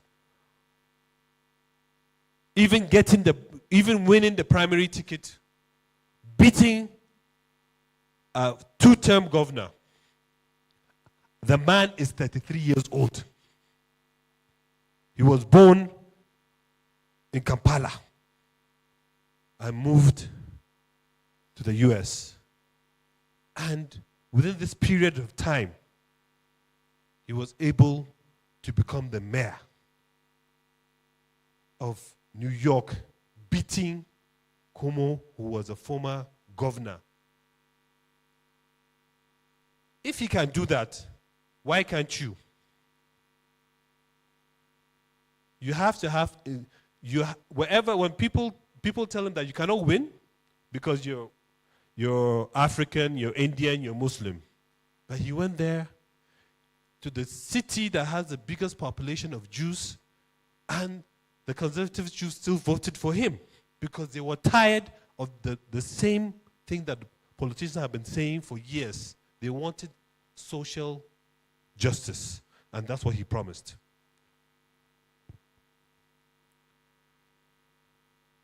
So I challenge every young person here today, be politically aware. Vote, volunteer, and speak out. Be economically active. Start something, no matter how small. socially responsible. Lift others as you rise. Because the future is not something we wait for, it is something we build. If Kenya's youth engage meaningfully in politics, we will unlock policies that empower creativity, reduce barriers to business, and make our economy inclusive. When young leaders shape political decisions, they create a Kenya where a dream in Kabari or Kokomagi can grow into a business that changes lives across Africa. So let us rise from the ballot box to the boardroom and prove that youth engagement in politics is not just about power, it is about progress. In conclusion, the youth are not leaders of tomorrow. You are the leaders of today. Let us combine our energy, our creativity, our courage to build societies where politics serves the people and entrepreneurship drives prosperity. Together, we can build a Kenya. Every idea counts. And every young person has a chance to thrive. If we dare to dream and dare to act, then the story of our generation will be written not in complaints, but in creations. Thank you.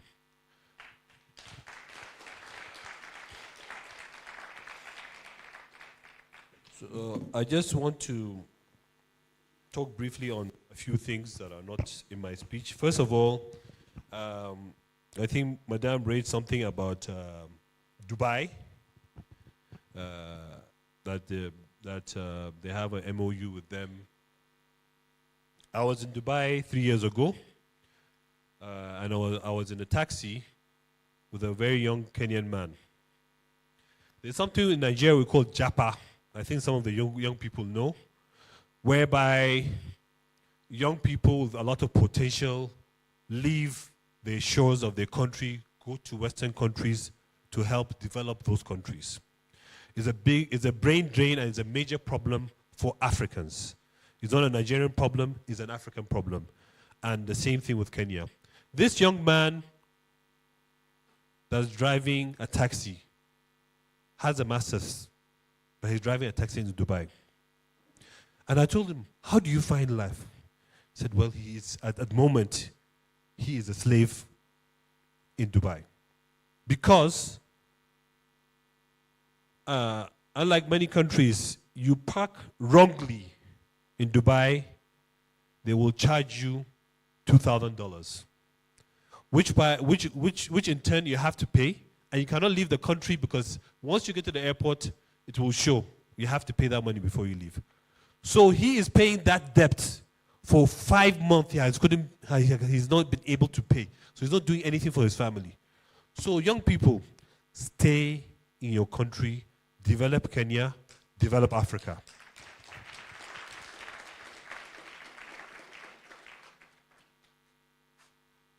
Kenya has to start a policy called Kenya First. You will see people coming from other countries and you're giving them licenses easily, but the Kenyan will probably want the same license and you will give him headache. You will say that he has to bribe you to get that license. But the white man will come, or the Arab or whoever will come and pay for it and get it very easily. We have to help each other to build Kenya, to build Africa. She mentioned Pakistan. I went to a trade fair in Pakistan last year. I was amazed what these people can do and what they're doing and the opportunities that are there. But there's one problem. Just like the problem we having with Pakistan and Nigeria to do trade, we have the same problem in Africa. where I will discuss it later. The dollar is our problem. Why can't we trade in our own currencies? Because we cannot trade in our own currencies, it's very difficult. Our central banks don't have enough dollars. If you try the CBN, do you want to import something or export something? It's very difficult. We have to start looking inwards. And Pakistan, Vietnam, there's so many other countries. We don't have to go to the West. These Westerners have been looting our resources for the last 600 years. They might come with a suit and say they like you. But the truth is, we have to like ourselves first. Thank you very much.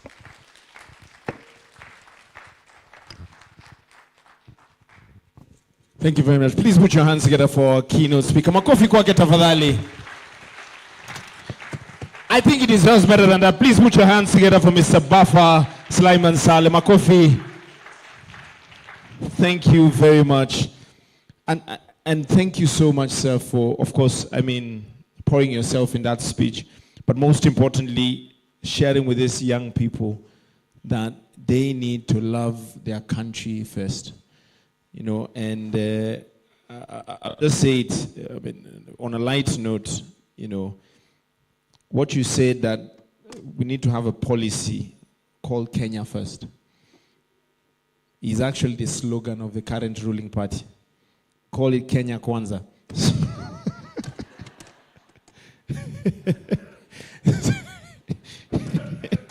If I didn't know you any better, I'd think they sent you. But thank you so much, because you said government cannot employ everyone. But we as entrepreneurs can empower everyone. Thank you so much for that. That has stood with me. And ladies and gentlemen, have you had an amazing time this morning into the afternoon? Was it worth it? I think it's time for us to break for lunch. But before we do that, I'm going to welcome Moses. Moses, please come on up. Moses is going to be our facilitator this afternoon. Please, a round of applause for Moses. Looking amazing, looking dapper this afternoon. Now, Moses is going to be taking us through three different sessions this afternoon. So Moses, just tell us how the afternoon looks like as we officially get ready to hand everybody here over to the chef. Thank you so much.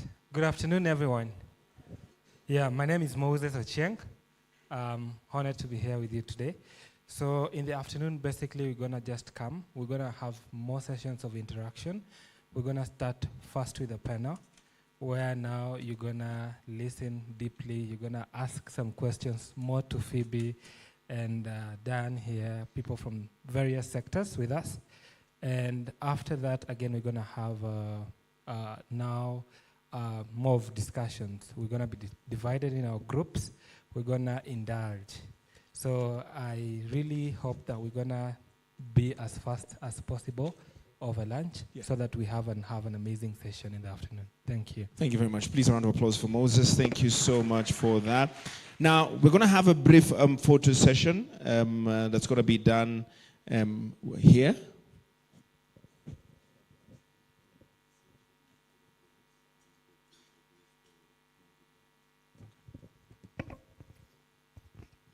I know that afternoon session is going to be very tough and rigorous, and maybe we might miss an opportunity to know the NEDI team, the board members, who have really worked hard to make this event a success. I'll just invite them here, and they can just say their names, and then we can break for lunch. The board? NEDI board members. Board members. Iko watu wawili watajintroduce sasa mwajue kwa nini wamekaa hapa.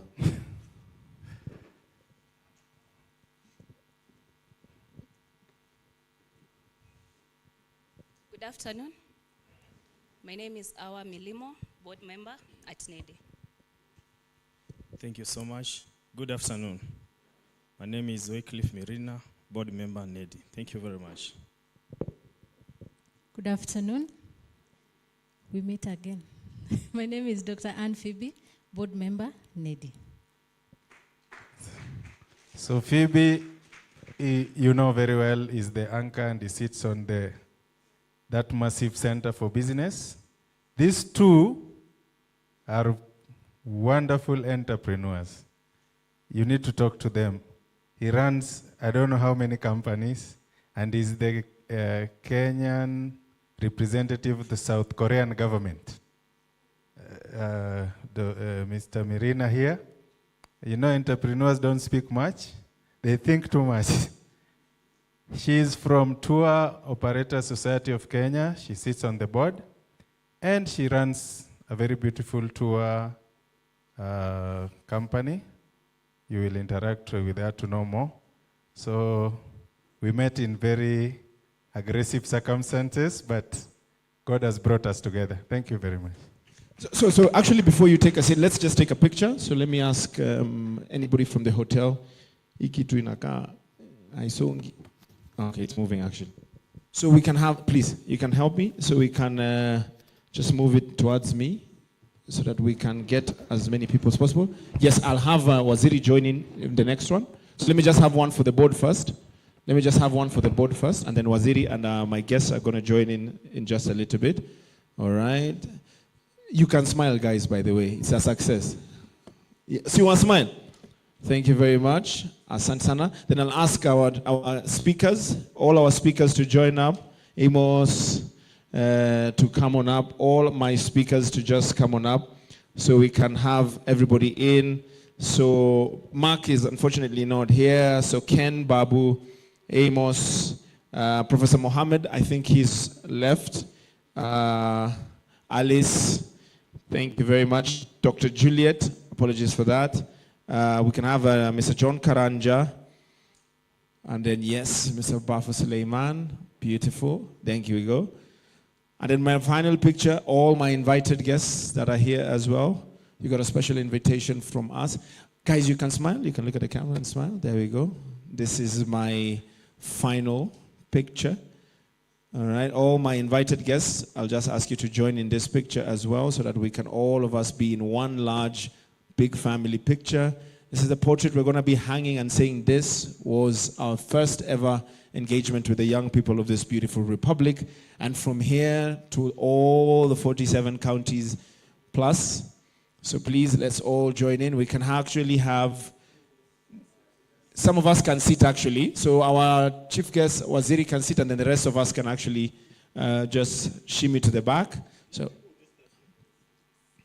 beautiful. So I'll ask Waziri to sit down. I can have, of course, Mr. John Karanja to take a seat as well so that we can be able to be with this. We should look for a seat for Waziri. Please, tafadhali Waziri to take a seat. All right. All our representatives from the county as well to join in this picture. We can balance a few people on this side as well. Kameramani iko sawa? Isonge tena. No, it's fine. I got you.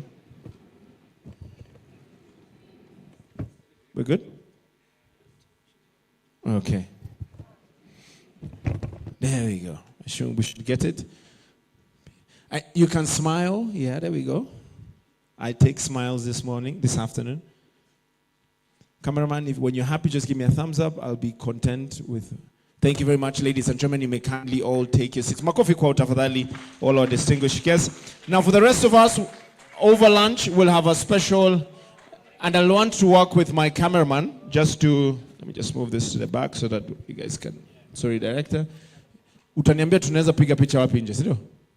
Perfect. So we'll just follow you as we head on out. Now, for all my VIP guests, at this juncture, I'd like you just to pick whatever you came with. Waziri, thank you so much. We'll invite you for lunch. We have a special location for lunch. They'll usher you on that particular side. Thank you so much, Waziri. I'm really grateful. All my guests, all my invited guests, please just carry what you came in with. We'll ask you to exit the facility first, and then niko na mkutano kidogo na wananchi. Tupange mambo yetu ya lunch tafadhali. So Director John, asante sana. Thank you very much. Amos, we'll have an opportunity to listen to you a little bit later, of course, right? Awesome. Thank you very much to all our leadership present. Now, let's just give them a few minutes just to exit. Thank you very much. All our board members for NEDI, we are requesting you. And innovation that you guys have. That being said, I'm trying to buy time so that our last panelist can come. I'm trying to buy time so that our last panelist can join us. How many so far have been able to enjoy themselves since morning? How many are excited?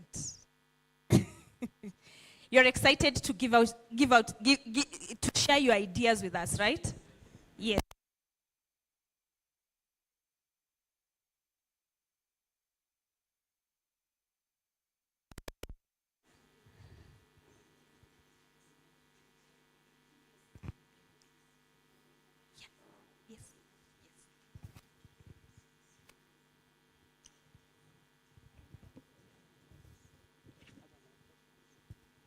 Can we have extra microphones, kindly, for the panelists?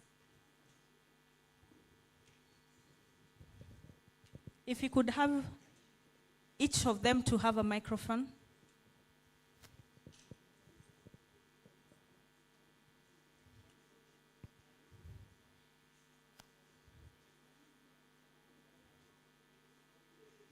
Microphones?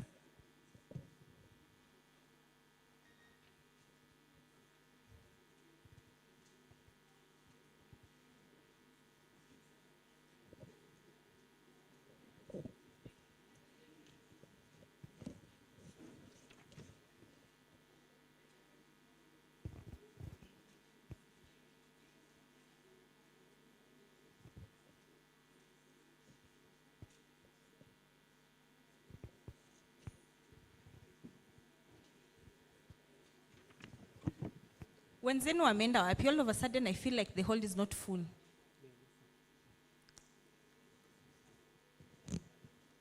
What? If you have a friend who's not here and was here in the morning and is outside, please just let them know that we've started so that they can join us.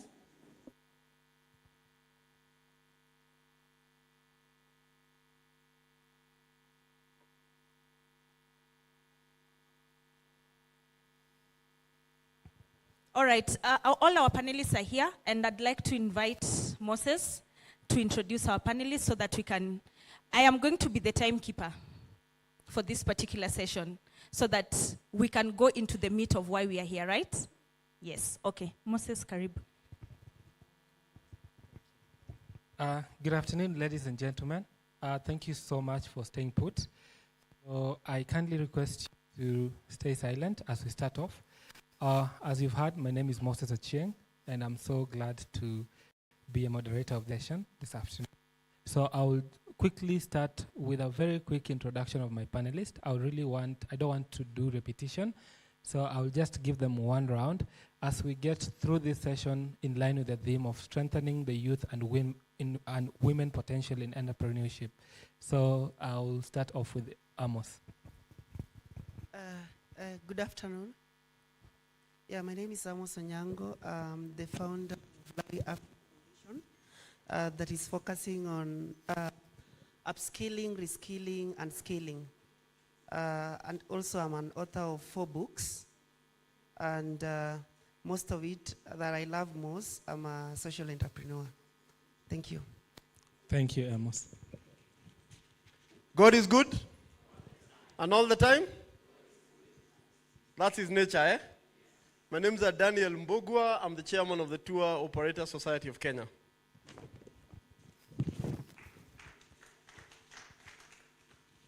Hello. Good afternoon. My name is Dr. Anne Phoebe Njage. I am a director at the Kenya National Chambers of Commerce and Industry, and I'm chairing the Women in Business Committee in Nairobi. Good afternoon. I'm happy to be here. My name is Jonathan Dede. I'm an ICT consultant. I work with a company called Deep Work Consulting Group.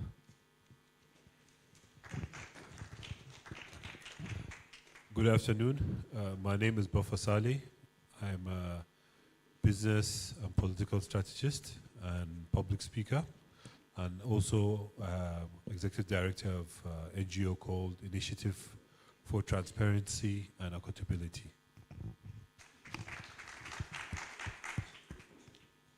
Good afternoon. Vijana, good afternoon. My name is Charity Munyori. I'm a senior manager at Equity Bank in Women and Youth Banking. Happy to be here. Thank you so much. Should you give one more round to all my panelists this afternoon? Thank you. So just in line, we're just going to be so quick with this panel, but I hope we're going to learn, we're going to indulge, and come on with our questions as well. So just to our first set of questions, we all know we are so much focused into strengthening youth and women, and also in building industry synergies. So I just want to know, in your sector, how can you strengthen youth and women entrepreneurial potential, especially through innovation and cross-border synergies? And I will kindly request Mr. Dr. Ann to start us off with this question, followed by Dan and Buffer. Thank you. Thank you, Moses, for that question. And how we strengthen them, the businesses in our sectors. First of all, Chamber is multi-sectoral, not just in women, not just in the youth, but we are across all sectors, across all the 47 counties in Kenya. So what we do first, we equip you with the knowledge. So we usually have a lot of trainings where innovation is concerned. And then we have also partnered with the bodies like Konza, who are doing a lot of innovation, and they're having trainings as well. So we train you on how to put your business in the day-to-day system, how it is working. And then another thing is that we have innovation hubs. So once you're able to be part of us, we tell you which innovation hub you're going to belong to.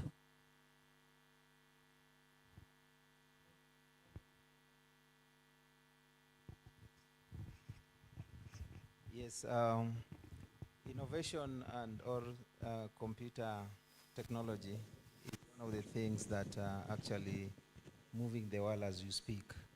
And we well know very well that before computers came into being, humans were the factor of production. But now when you look at the factor of production, you realize that entrepreneurship and technology is part of that. So as young women or young women and men entrepreneurs or people who are coming to the field, one thing I would tell you for sure, that for you to come into that space, first you have to have try very hard to get yourself a computer and also a cell phone. Those are the gadgets, because in Kenya alone, CAK said that 85% of the population now are accessing information through smartphones.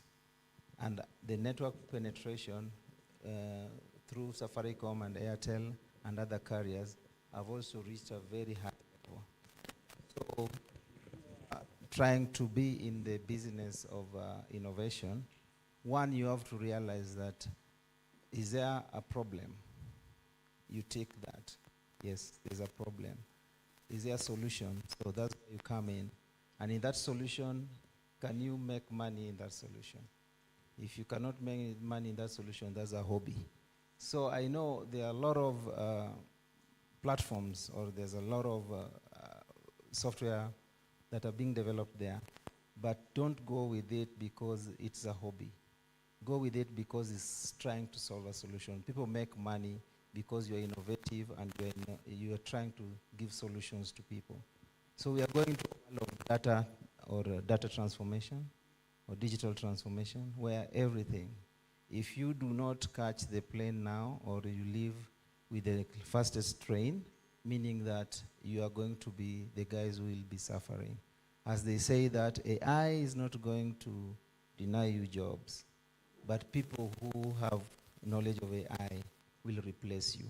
So that's the best way to catch the train of innovation and AI as we speak. Thank you. Thank you so much, Jonathan, for that. Buffer, please. you have an input for this? The same question. You want me to answer the same question? Two people already have spoken to length. I think one of the problems that we have, I'm sure that you have the problem here, is funding. So access to funding is something that's important for startups. And then also another problem is licensing and taxation. Governments, most of the time, overtax businesses, especially small businesses, and also over licensing. You're doing one single business, but they ask you to get 3-4 different licenses for it. So these have to do with policy of government, and I think those have to change to make it easier for startups, for young people and women, especially. And even if there are waivers, they're supposed to provide waivers for young people and women, so that it's easier for them to start up a business and to start making profit before government start taking from them. Thank you. Thank you so much, Bafa. Now that you've answered, you've started off our second set. We have addressed more of how we strengthen through innovation, partnership, and now you've mentioned some of the challenges, which actually, what are some of the challenges we are facing in our industries, and now how do we address them? You've talked about the funding, and you've talked about the waiver as a way to, are there maybe other things that are happening, and what exactly we have as an industry? Still on you, Bafa, to this. Sorry, I don't understand the question. You want me to elaborate on the answer Yes, I had? exactly. Okay.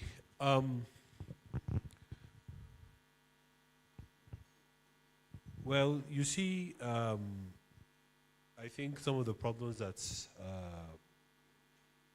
business owners or startups are having, it's generic all over Africa. Let me give you an example. Cost of power. Providing power because of the cost.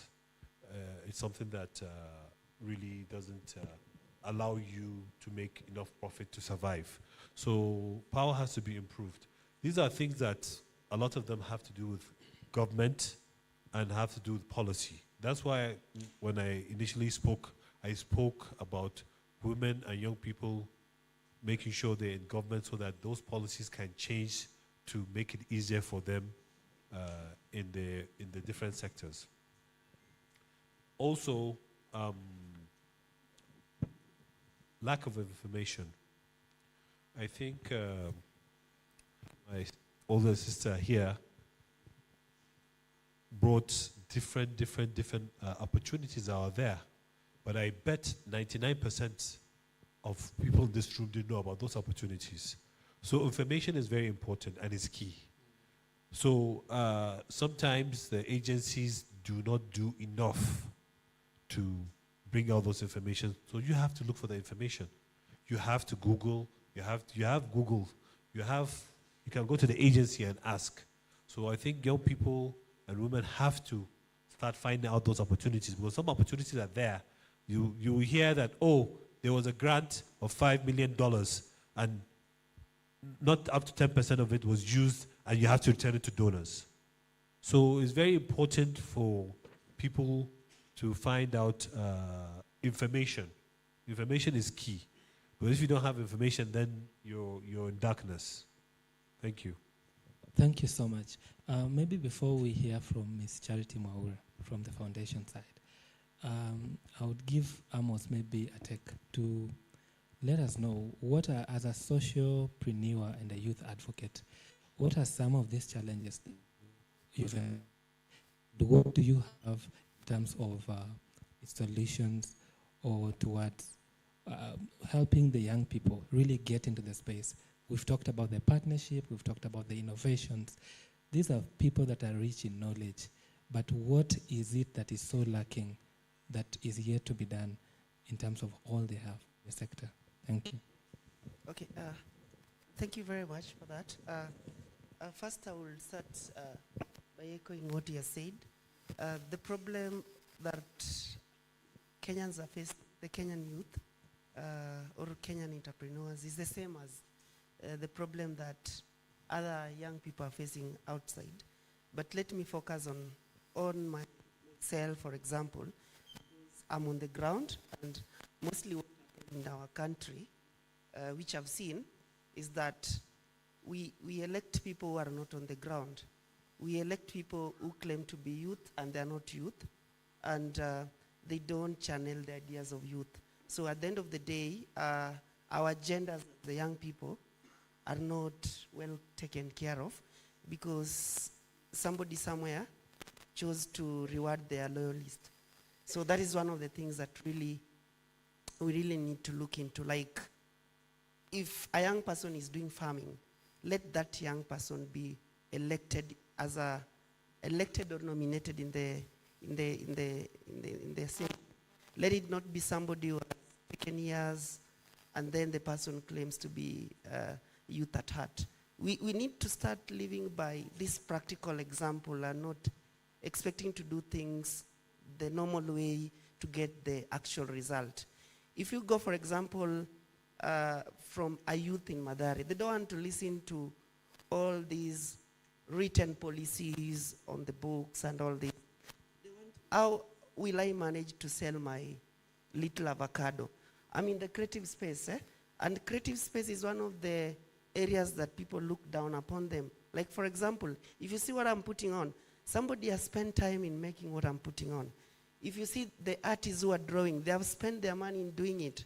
But if you talk to a typical Kenyan who apparently buys a jersey for even close to 200,000 Kenya shillings from Europe, it doesn't want to buy the same product at that amount just because you're a Kenyan. So we need to start making these practical example to at least inspire the young people. Young people are not getting this inspiration because a young innovator comes in and there is somebody who feels that whatever he has made is not good. They will only come when there is now, you have already thrived, they are seeing in social media. That's when they know about you. That's when they want to take photos. They want to take credit where it doesn't deserve. So number one, I know I have short time. We must remove the bureaucratic system. There's a lot of bureaucracy. Like, for example, when I was registering my organization in 2019, it took me 2 years to get my certificate. Not because I couldn't get it on time, but because I couldn't smile well in my pocket for some people. So that needs to stop. So if you want to make young people to rise in their social entrepreneurial journey, then we must make system works for them. Look at Rwanda. I was there. And system work, there is nobody who will ask you for bribe. So young people are getting agitated of these small things. Make things easier for them. If I want to register a company today, somebody in Kibra who can't afford that 10,000 shillings is able to register his own idea. Some of them are not well informed. Look at our government. We spend a lot of money in terms of creating awareness. And yet this information don't go back to the people. So another thing is about information. Let's make this information accessible. Yes, you want to give us funding. You want to give youth funding, which I must appreciate. And I think Equity Group Foundation and under the group of GNU, I think, they have also been trying this. It's something that I really need to appreciate. But let us empower young people as early as when they have not started thriving, so that they know how they can spend, how they can save, and how they can make the business sustainable. Thank you. Yes. Thank you so much. Now, Amos has started the real conversation, and he's just told us we really need people on ground to come and lead. And I don't know if that is really what we need, but just a start of it. So maybe I think we get it from the tourism sector. How is it on the side? Is it the same as these other social entrepreneurs are saying it, or how different are you doing it in terms of addressing the challenges that are available on ground, and how are you working through these challenges as an industry? Daniel. Let me say everything they have said is probably an answer to the question you asked, because the problems are the same in the sector. However, for us, if I was to say how we would want or how we think it should be addressed is, for example, tourism is a very interesting hands-on industry. You must know what it is you're doing. So my take would be, first of all, the curriculum taught to the young people here should be from the ground, from experiences, from people on the ground, people who know what it is they have gone through to start a company. We have opportunities to have panels like this for them where they can actually ask what it means to have a company, what it means to register, and hurdles we go through, you know. Two, mentorship. For us, mentorship would be key because you must really know the product you're selling. How does this mentorship happen? We have something we call farm trips, where we will take students or interns to safari at our cost to show them what a safari looks like. So that is not an experience that's openly available. But I would wish that was introduced because we are a community that is very AI. So you can actually Google and sell the experience, but you really do not know what is on the ground. So for us, mentorship of the students should be made available. Maybe open a forum where the universities can be able to allow business people on the ground to come and have a class so that they can actually ask questions. And then for us as companies that are already existing, uptake students and give them internship where they can actually go through the whole experience and see how we do it ourselves so that by the time they decide to come out and start their own companies, then they already have first-hand experience on how to do it. Thank you so much. And you're just saying it is easy said than done. So action is so much important. And maybe I think I'll move to the Equity Foundation side before I go back to Dr. Murray. You've heard about the challenges. And it's just like as of 2024, over 3.8 million Kenyans were listed on CRB. Majority of them are in the business side. The same thing, there's a research actually recently that states that business now in Kenya, most of the MSMEs, they would hardly survive the past 3 years. What is really happening? And how are you now coming to address both what he's talking about as Amos in terms of giving opportunities to the youth and really the real people on the ground? Like he's just said, it takes so much time for something very easy to come and to be approved. How about a funding if only registration is a process? So maybe on your side, what do you have to say on all this as we continue the conversation? Thank you. Okay, thank you very much. As I said earlier, I'm from the bank side. Equity Bank, that's Equity Group Holdings. We have Equity Bank and Equity Group Foundation.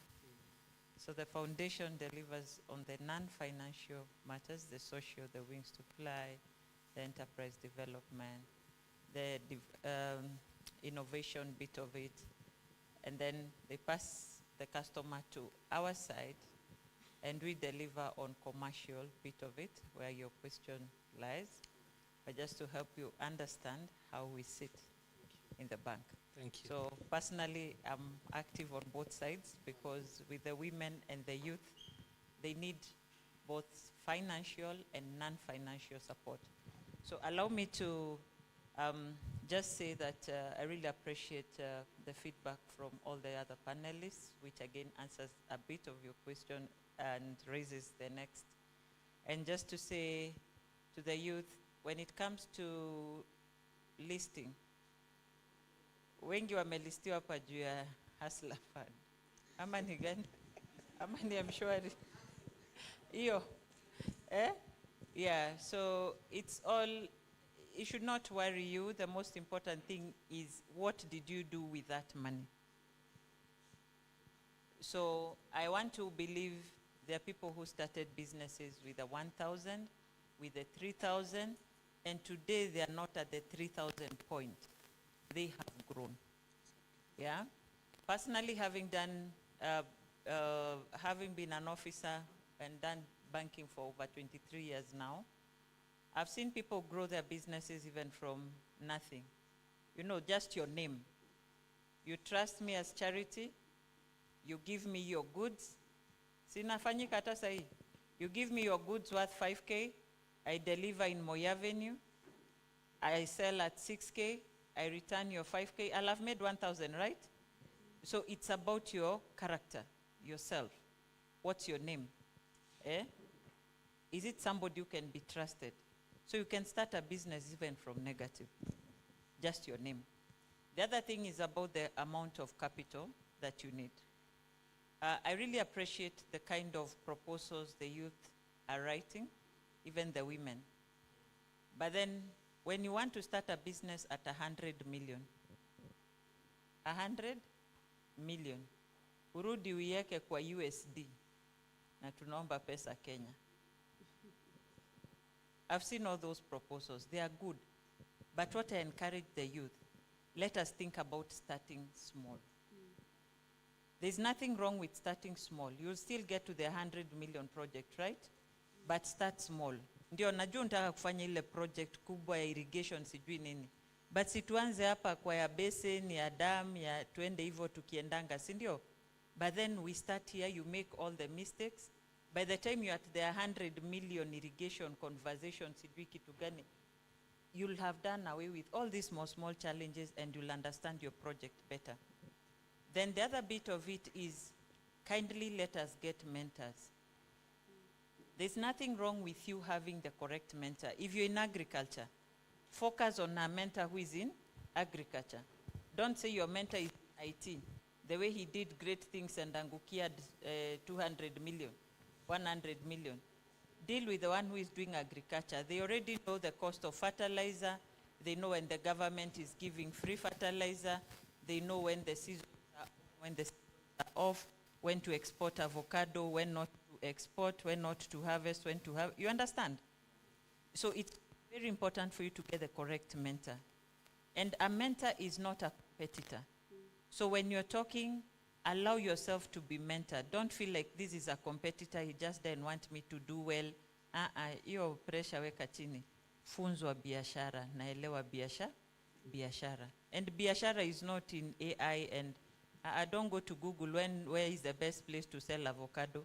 Go to the one in Nyamakema pale ama akueleze about avocado. The one in export, they will tell you which country is buying when, and which country does not want which avocados from which country, or you understand all these things.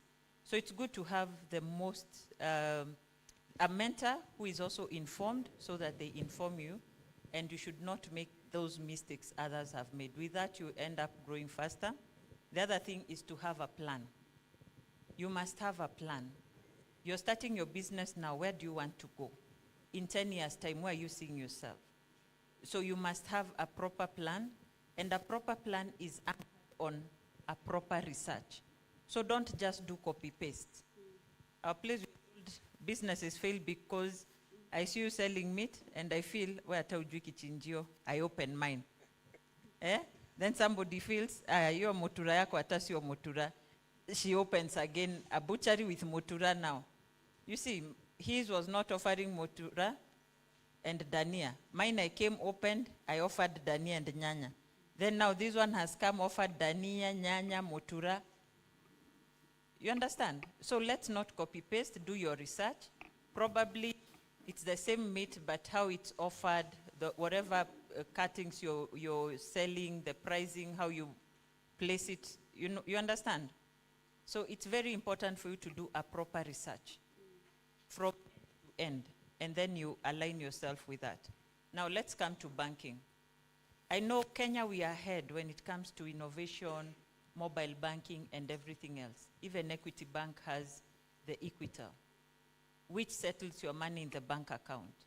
Now, when it comes to credit score, we look at your activity of the bank account. And that bank account can give you all the way to the billions you look forward to having. But then we know when we use the mobile banking, it is good because it helps us with moving forward on financial inclusion. But there are limits. And that limit, I can give you, let's say if you have a business worth 10 million, if I give you 100,000 credit, does that help you? It doesn't, but you're still banking, right? On that mobile platform. So it's good for you to activate your bank account and always engage your bank to understand where you're going so that you move this journey together. I know the other question will be, then what? You've come to borrow. Kenyans. Mbele hata niongee hivi, kichwa yako ready nauliza, tatoa wapi security? Collateral. Don't be cheated. Today, credit is not about the collateral that you have. This country, Equity Bank, we have quite a number of partners. We have MasterCard that is partnering with us all the way from the group foundation to the bank side. Yeah? We have African Guarantee Fund. We have IFC. Even the one at the farthest corner of this country, the one in Dadaab, the one in Kakuma. All these people are qualifying for loans. And even they don't have even an ID, leave alone you who has an ID. They're from other countries. But IFC has come in and it's saying, we need to make these people independent. They need to sustain themselves. So we start teaching them what is money. You know money. As we start teaching them what is money, they start businesses. They grow their businesses. We are still here waiting for collateral. Wow. So let's stop that conversation of collateral. And I'm not talking about any other bank. I'm talking about Equity. Come in, let us see your ability to pay. What repays a loan is not a title deed. It is not a logbook. What repays your loan is your liquidity. How much are you today? If I give you a motorbike today, for example, one that is very common out here, wajanilipa ni wa marketia. So that common one, you know it, an electric bike. They are paying 206 shillings per day. So how do you qualify for a motorbike? It's because your account is active, right? And then you pay on daily basis. You employ somebody else and somebody else. You'll not be given a loan because you have a zero balance account. You'll be given a loan because your account is active. So you can have 1 million, you bring your title deed, and I'll not give you a loan. Reason? It's not active. I even don't know what you do with that money, that you even have no plan. So it's important for you to activate bank accounts and do financial education. The last one I'll talk about is financial education. Okay. It's important for you to enroll for financial education. This is free of charge from all Equity branches. You just sit, you know, you come in as a group, we educate you. Yeah, you just collect a number of youths, women, even men. We take you through financial education. That is on a physical, you know, like you sit down, we do the physical class. And you also have an option of enrolling online. The IFC Goldman Sachs 10,000. Still with IFC, we are educating you, and you do it, you face it by yourself. You know when to study, what time, and within 5 months, you can talk about this financial education A to Z. But it's important for you to understand your business, know where your business is going, and as Equity Bank, we are here to support you. We have over 218 branches countrywide. So all the youths in this country can access Equity Bank, and we will support you. We listen to you, we understand you. And when you see Charity from Women and Youth Banking, I have my colleague, maybe she can wave. We came to listen to this youth conversation. That's Selina. And we have Cynthia from Equity Group Foundation. The three of us, with the departments behind us, with the sectors, manufacturing, agriculture, education, health, oil and gas, we are here to support the youths of this country. And on top of that, we've said, we want to have sports, we want to have creative arts conversation. So I think we lead this conversation so that you help me curate something. And also the Digitech. Where are you? Where can we place you? And we are ready to support you. Thank you very much. Thank you so much. Those are very, very great insights. Thank you. Thank you. So we've heard more about the challenges, very great pointers from Charity there, from the foundation side, very practical and ethical practices for those who are thriving and are upcoming. And I know just within our audiences, we have people still that are interested in coming into the space. And I believe that getting from this There's so much to learn from, and I hope these are one of the things that are going to address some of these challenges we are facing. But still with that, we are having a very high rate of unemployment. So even if you are educated, you're still gonna sleep with your degree. Buffer just shared the other time, somebody with masters on a taxi in Qatar. On the other side of entrepreneurship, we've just said we have over 60% of Kenyans who are relying on loans. And out of that 60, a majority of them, we said how many percent? We said 3.8 million are listed on CRB. To mean there is access to credit, but there's a problem somewhere. People are having masters and degrees, but they are busy jetting out of the country. So I think this is the last set that we're having on how are we able to address. It means there's something somewhere we are still not doing right. Am I right? There's something that is really missing. So I will give it up to Dr. Phoebe, please, from the chamber.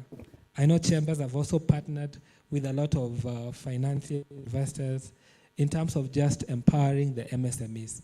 But there's still something somewhere. Yes, Dr. Njagi. Thank you. Thank you for that. And what I would say that is, even based on what we have heard from him, from all the panelists, what is lacking is lack of well-informed information. Like the people who are seated here from morning to now, everybody is saying, what you told us, we didn't know. What you said, we did not know about it. We did not know about this. What Charity has said, I know a lot of us here didn't know. It is lack of proper information. Like, let me start by handling what he talked about in matters of youth. He said, there's a young person in Kibera who has an idea, but they are not able to smile well from the pocket so that they can be able to register that company. That is the information out there. But once you come to the chamber, chamber is the voice of everybody, from the least to the topmost. You'll come with your idea. You'll tell us, we are doing this and this and this, and we would like to know how we can proceed from there. Chamber will hold your hand from how you can register that business. Let's say it's creative. How will that creative be able to give you money? Because you're not registering it for fun. You're also looking for a source of income. How do you turn that idea into profit? That is the chamber. Then after that, we take you through trainings. And we have partnered with, even Equity is part of our partners. And all what they are talking about, Charity is talking about, you'll find that any person, any business person who has come to the chamber with such a question, yes, we will help you from registration. And then after that, we hold your hand. We connect you to the financial institutions who are going to teach you. One thing is, they will teach you, once I start doing this, she has said you need a mentor. You need to be mentored by someone who has been in that field. In chamber, we have people who started long time ago and they are on this other side. So when we are having those networking moments, we link this person who's starting a business with this person who has already made it in business. The mentorship she's talking about. You will be able to put you together with the person you need the most to know where you have been making a mistake in your business, how you can correct it, what you need to correct it, and how you'll go to the next step. So I can say the biggest problem we are having is lack of informed information. And it is upon each and every youth and woman in here, and men, to know where exactly can I get the information I need. And this I will lead a question to everybody. Who has ever been to an office in chamber here? Any chamber office? You see? And all this information is in the chamber. So let us be very proactive. Let us be able, the chamber is in the 47 counties. Let us be very, very proactive. Let us knock those doors, because those offices are there for us. We are meant to be able to go and knock that door and say, my name is so-and-so, I am in this industry, how do I make it? And I am sure you're going to get the right information. You go knock to a certain office and say, I want to do ABCD, but there's this hiccup here. How can we go about it? That's where advocacy comes in. We come and tell you, this is where you're not doing it right, or this is where you're doing it right, but this is where you may have missed the mark. How about we work together? All that is happening at the chamber. So what is lacking is informed information, of which we are able to offer from onset to the end. Thank you. Thank you so much. Thank you so much. So just a quick one to buffer. You mentioned about the state of Africans, people that are very full of knowledge, people are very learned, but they are not able to excel here. So maybe what would you advise in terms of the do's and the don'ts? Because I believe somebody with such a study level has a lot of knowledge and information, and I believe we can't lack opportunities here. So what can we do rightfully at home without really having to cross over? Okay, what you can do at home in Kenya without crossing over to Europe or out of Africa? Which one are you talking? To Europe or No. overseas. Okay, I'm an advocate of neighboring countries to be doing business and to be working together. I'm from northern Nigeria, and there are trade routes that come to Kano from Libya that are over 800 years old. So I know there are trade routes from Mombasa to Dar es Salaam to other places. These are routes that we are supposed to revive. Before the colonial powers came, we were doing business with our neighbors. And those businesses somehow they divided us into different, a white man sat down somewhere in an office in Europe and started just cutting Africa how he wanted. So I know definitely within those borders between Kenya, Tanzania, Uganda, and the rest, there are people that had businesses that they used to do, but because of the what you call the barrier now, those businesses are not there anymore. And the opportunities are so much. There are things that you will find here, you might not find it in Uganda. There are things that you find in Uganda you cannot find here. And you started to think, okay, trade by barter is one of the things that we used to do. And it used to be easy. You take salt to somewhere else and you can wheat. This is something that we have to start thinking about in Africa, trade by barter. Since they have made it so difficult for us to do business because of we have different currencies. That's what I said earlier, that we have to stop thinking about using the dollar. As much as it says that normally disappears, even presidents when they say that. But let me just talk about generally. Gaddafi, for almost 20 years, he was trying to unite the Arabs, and he saw that this is something that would not happen because there's too much interference. He came to Africa, and he started thinking inwards, okay, let me do it with my neighbors first. So it's very important that the East African countries, like for instance now, you have a visa that I can use to, if I get a visa of Kenyan visa, I can go to Tanzania, I can go to, it's very good. It opens up the tourism industry because it's just like the Schengen visa now. When the world is becoming a global village, when the West are opening their borders, we are tightening our borders. It's very difficult for someone from Kenya that wants to go to South Africa to get a visa. And he might have good intentions, but they have made it very hard for him to. But then an American or someone from Europe is going there, they will say, oh, you don't even need a visa. Doesn't make sense. We make it so hard for ourselves. We have to start making it easy. Yes, I know it's not easy because of politicians are the reason why we have outer issues. Because, oh, he's Kikuyu, he's Luo, no, he's a Muslim, he's a Christian.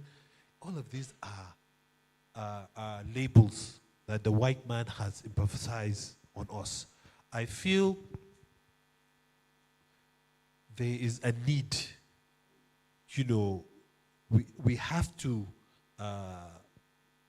make it what's the word? A must. For instance, now, there must be a reason why importing from Tanzania to here, what are the barriers? They have to open it to find out, okay, if it's easy to bring in, it should be easy to go out.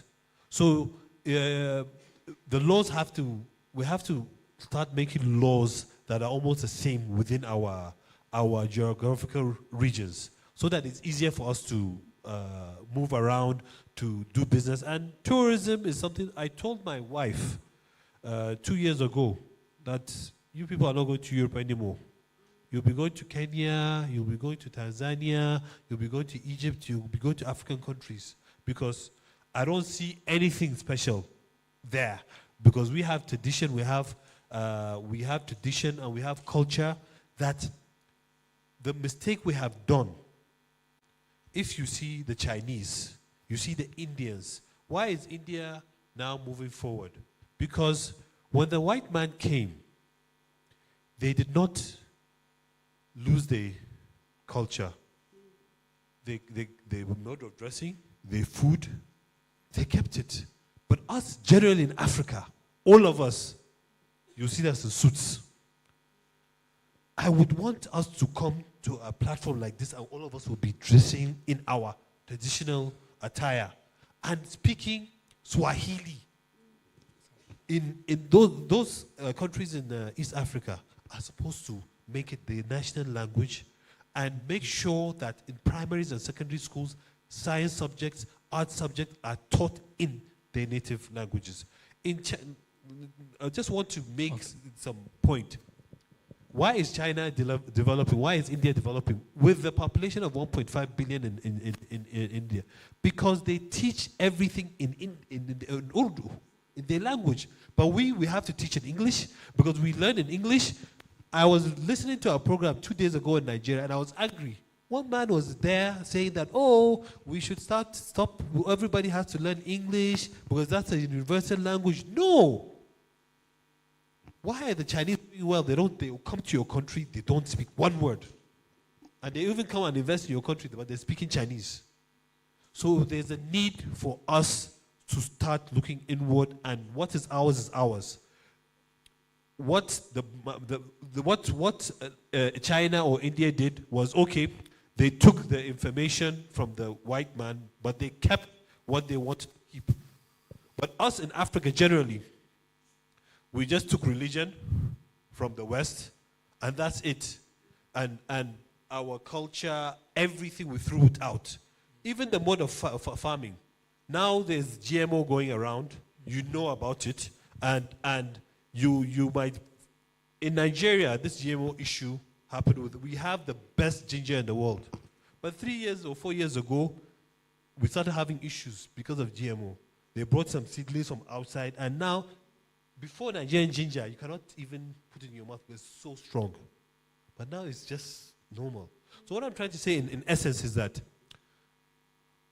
what is very important for us to intentionally start teaching and learning our cultures and started to use our cultures and start to look inwards. We should stop looking outward. Because what this English that we're learning is doing is the Japa syndrome that I talked about. You learn and become a doctor in English, and then you go to the West and you help build the economy. Instead of you to stay and build your country. Like for instance now, like I'm still talking about, there's no reason why sciences are not being taught in Swahili. At least, because there's so many languages, but the Swahili is a language that many speak. Just like in our West Africa, Hausa and Fulani is a language that many speak. In North Africa, many people speak Arabic. That's what we need. But you see, the countries, even Turkey, intentionally you go to Turkey, they speak English, they will not speak English to you. They'll speak Turkish to you. So what I'm saying is that one of the things that I feel is important, we have to start speaking our languages and start acting as Africans. Thank you. Thank you very much. Those are great insights. Very, very great insights. So as we move to my last question to Dan, before I move over to you, I would have wanted to give Charity time to maybe action on the question, but I think you will respond with the questions to that, because I know there are so many questions that are coming on your side based on now what you said. So maybe Dan, in your industry, we just talked about the unemployment situation and also the sustainability of those in business. What are you guys doing to address, one, the unemployment situation? Because I know this is one of the industries that we've seen many people that have just came from other industries, some with sciences, and came over to tourism and excelling. What is it that now you're also encouraging or doing differently that people are able to excel regardless? Thank you. In tourism, I think I've read something somewhere that for those people who have succeeded, they have succeeded because they have sat on the shoulders of people who have been there before them. One of the things we do in tourism is, as I said, mentorship. We're able to take interns from university, bring them in, teach them what it means to run a tour company. And from the knowledge they have there, they can be able to start their own companies. We've been able to partner up with organizations like NEDI, like Chamber, you know, because these are bigger companies than the associations we run. The association I am in, the Tour Operator Society of Kenya, has about 250 young Gen Z started tour companies. These are people who were employed in one of our companies, learned what they needed to do, then we guide them to go start their own company, and we guide them in how to get licensing, how to get loans, how to buy vehicles, because we use special vehicles in our world, and we are able to hold hands. We don't necessarily just concentrate on women and youth. It's open, because we actually have people who have retired they have no idea what to do with their life after that. You know, so what we do is, in our industry, it's very easy for us to just mentor, hold your hand, guide you, employ you, put you in as an intern, guide you, show you what you need to do. There are many online booking systems that have come up that we allow for trainings. Just 2 days ago, one of the newest, biggest ones in Kenya called TriPlay just did a free training for any tour operator who was interested in learning how to have a system that will do bookings for you. So even if you don't know how to do bookings yourself, they've introduced a system that you can actually key in. I have two people who want to go to Masai Mara and want to go for 5 days. The system calculates that for you and tells you what the charge is. And this system even puts in a logo for you for your company. So it's becoming very easy for somebody to actually start a company in tourism, and with no training, just go through, not with any training, but with a little training of software, like somebody said, an AI, you can be able to successfully start a company and be able to give accurate quotations that you can actually give to clients, and they'll actually buy from you. However, the beauty is this: we are readily available as leaders in the tourism sector to actually hold your hand and show you how to go through all that. Like she said, it's information that is lacking out there. If you're to take advantage today, as you're seated there, and get names and numbers of the people in front of you, these are people who can actually guide you. Even in Nigeria, the richest man in the world comes from where? Nigeria. It's not a joke, right? And you can see how they also stick to their culture. So take somebody who will mentor you. Don't be scared. Anyone who has taken time to actually come and sit here today is a person who considers NEDI very important to them and considers the education you're learning today also very important to you. Most of us are here because our hands were held by people who have gone ahead of us. We would be willing to do the same for us. So when the panel discussions are over and their group discussions, make sure you take numbers of people here. I've also taken numbers of people I didn't even know. like daktari. I'm going to take advantage. I'm going to follow up. Nimesikia kuna pesa huko. I'll follow up. But that's exactly what you're doing. Mentorship and guidance is easily available for us. And in such, we shall be able to guide even the next generation to be able to run successful tour companies. Thank you. Thank you. Thank you so much, Dan. Dan has just given us a hack. If you want to venture somewhere, you don't need too much. You just need to get yourself into AI and ask questions on how to do 1, 2, 3. And maybe one thing you're getting that is so constant, regardless of the industry, that we need to get a bit of training, mentorship, and partnership, because it's only through capacity building that you are able to excel. Don't sit in that hole yourself. And yet there are very many people out here that are ready and available to come and help. So we will take 3 questions before we close, because that will be so unfair. We will just take 3 questions. If anyone has a question to the panel, there's one there, there's the second one and the third one. Yeah, please, you can just come forward or have the mic passed.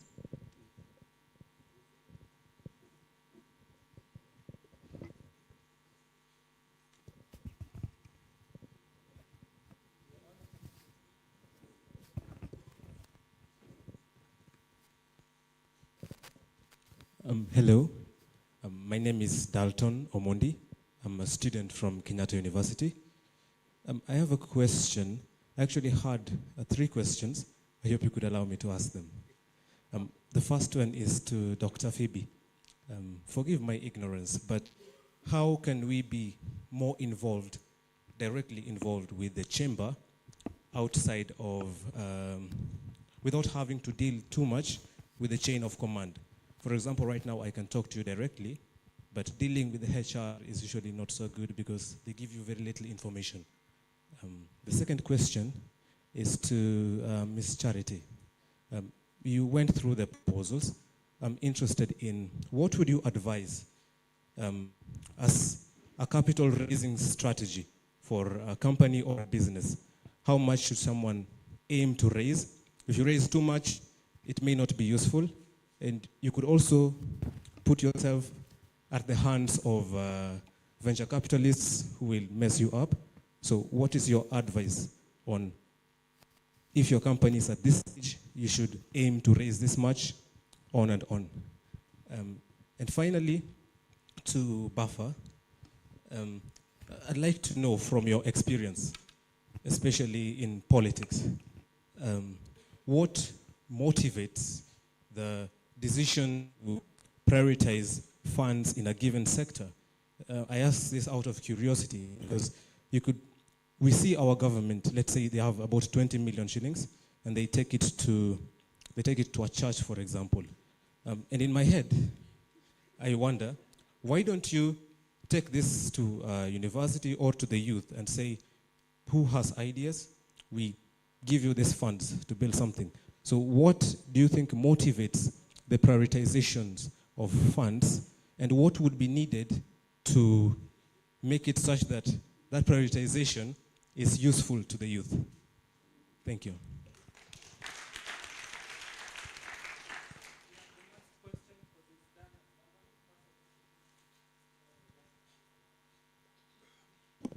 Okay, thank you very much. I'm Clive. I happen to be a writer based here in Nairobi, Kenya. And I also think of myself as a thinker. Now, my question is to the ICT person, Mr. Jonathan, and perhaps to Dr. Phoebe. Most Kenyans are very, very agile. Let me say agile, or they are, when you're jittery. Most Kenyans want to make that cash very fast. And I'm talking about the youth. The youth want investments that go from 1 million, from 0 to perhaps 10 million in 6 months. And that is quite true. And that is also quite true of some of the investments that we have. We have 2 types of businesses. We have vertical and horizontal. You have businesses that move from 0 to 1. And we know about these particular businesses, the Facebooks of this world, the Twitters of this world, businesses that move from 0 to 1. Now, if I'm to go to the streets there and start making chapati, that's a very horizontal business, which will actually take a very long time for me to actually even build a home. So now, how do draw this balance? The youth want money, and they want the money very fast.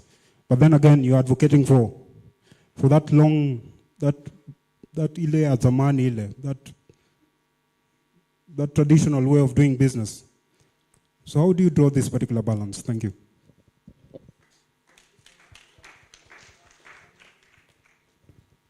Okay, thank you very much for that question. And let me start with the gentleman from JQuat. KU, sorry, from KU. Thank you. What we do is that first we are available everywhere, starting with online. And you know, nowadays every person has a phone which can get into a space online. And our responses are prompt.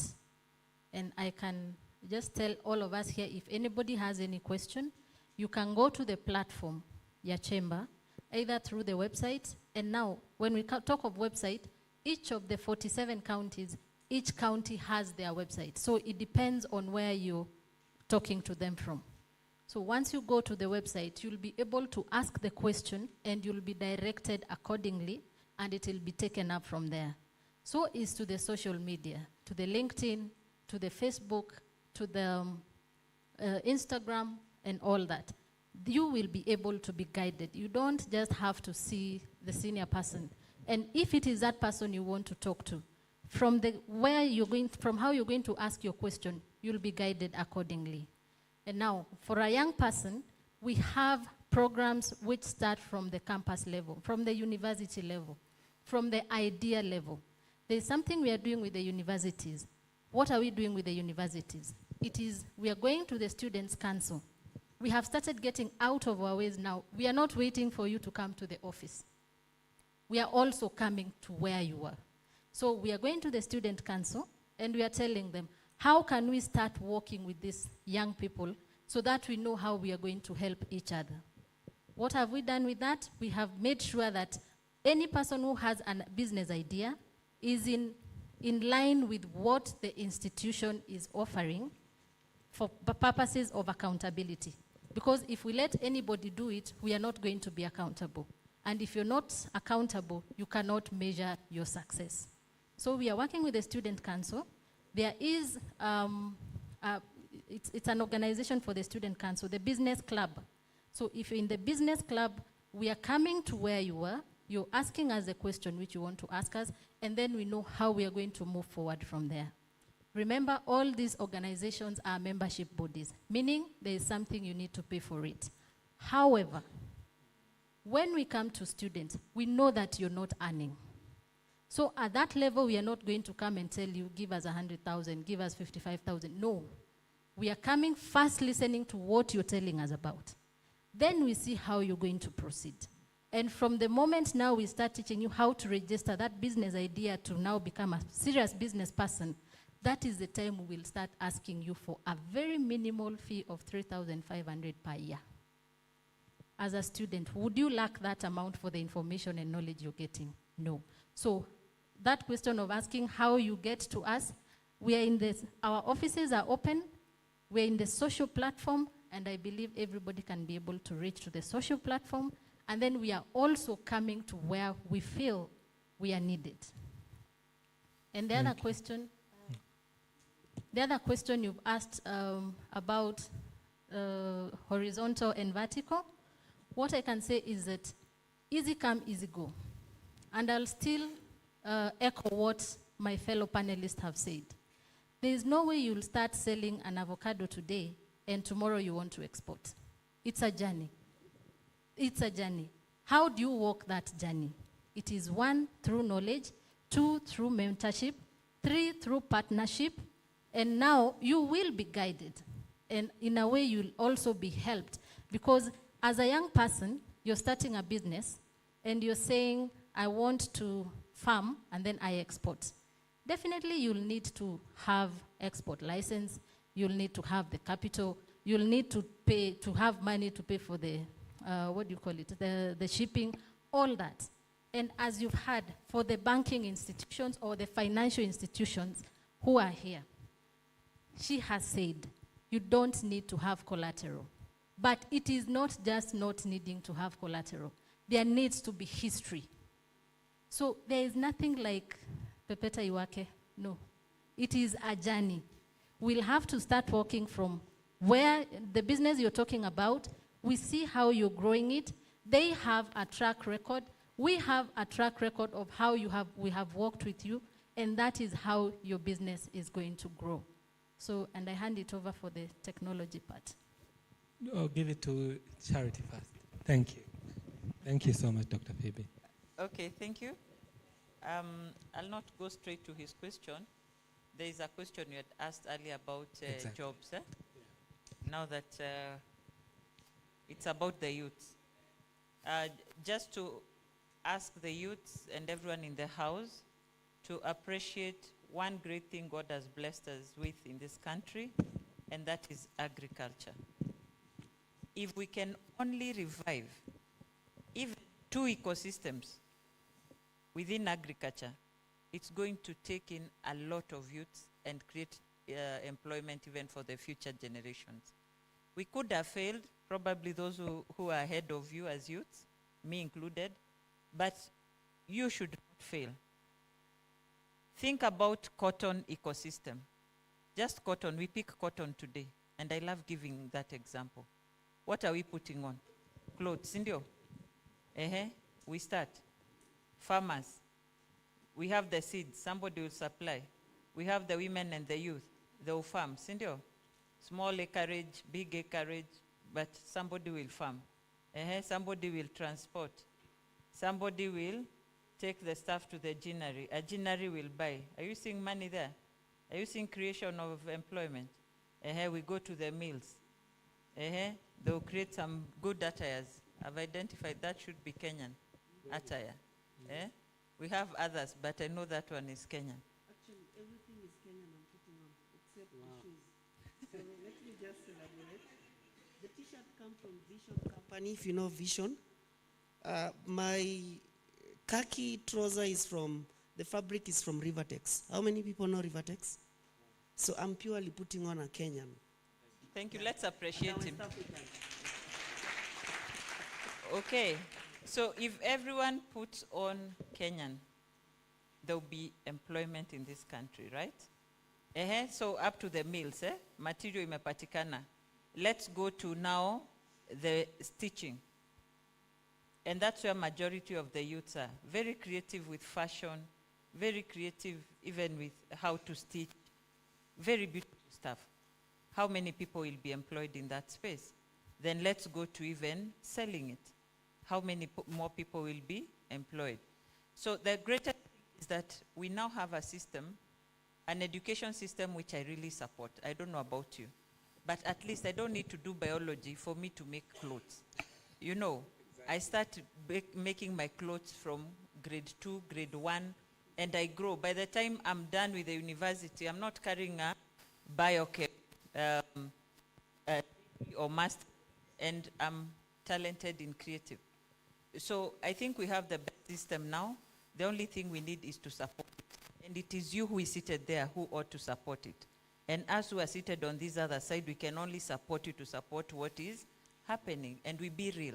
Just being real na tuite makosa na ile ukweli, tuliangusha cotton, lakini we can now come back and do something. I'll not touch on leather. You know what one of you is doing, DNR. Msimkona bags za denri hapa.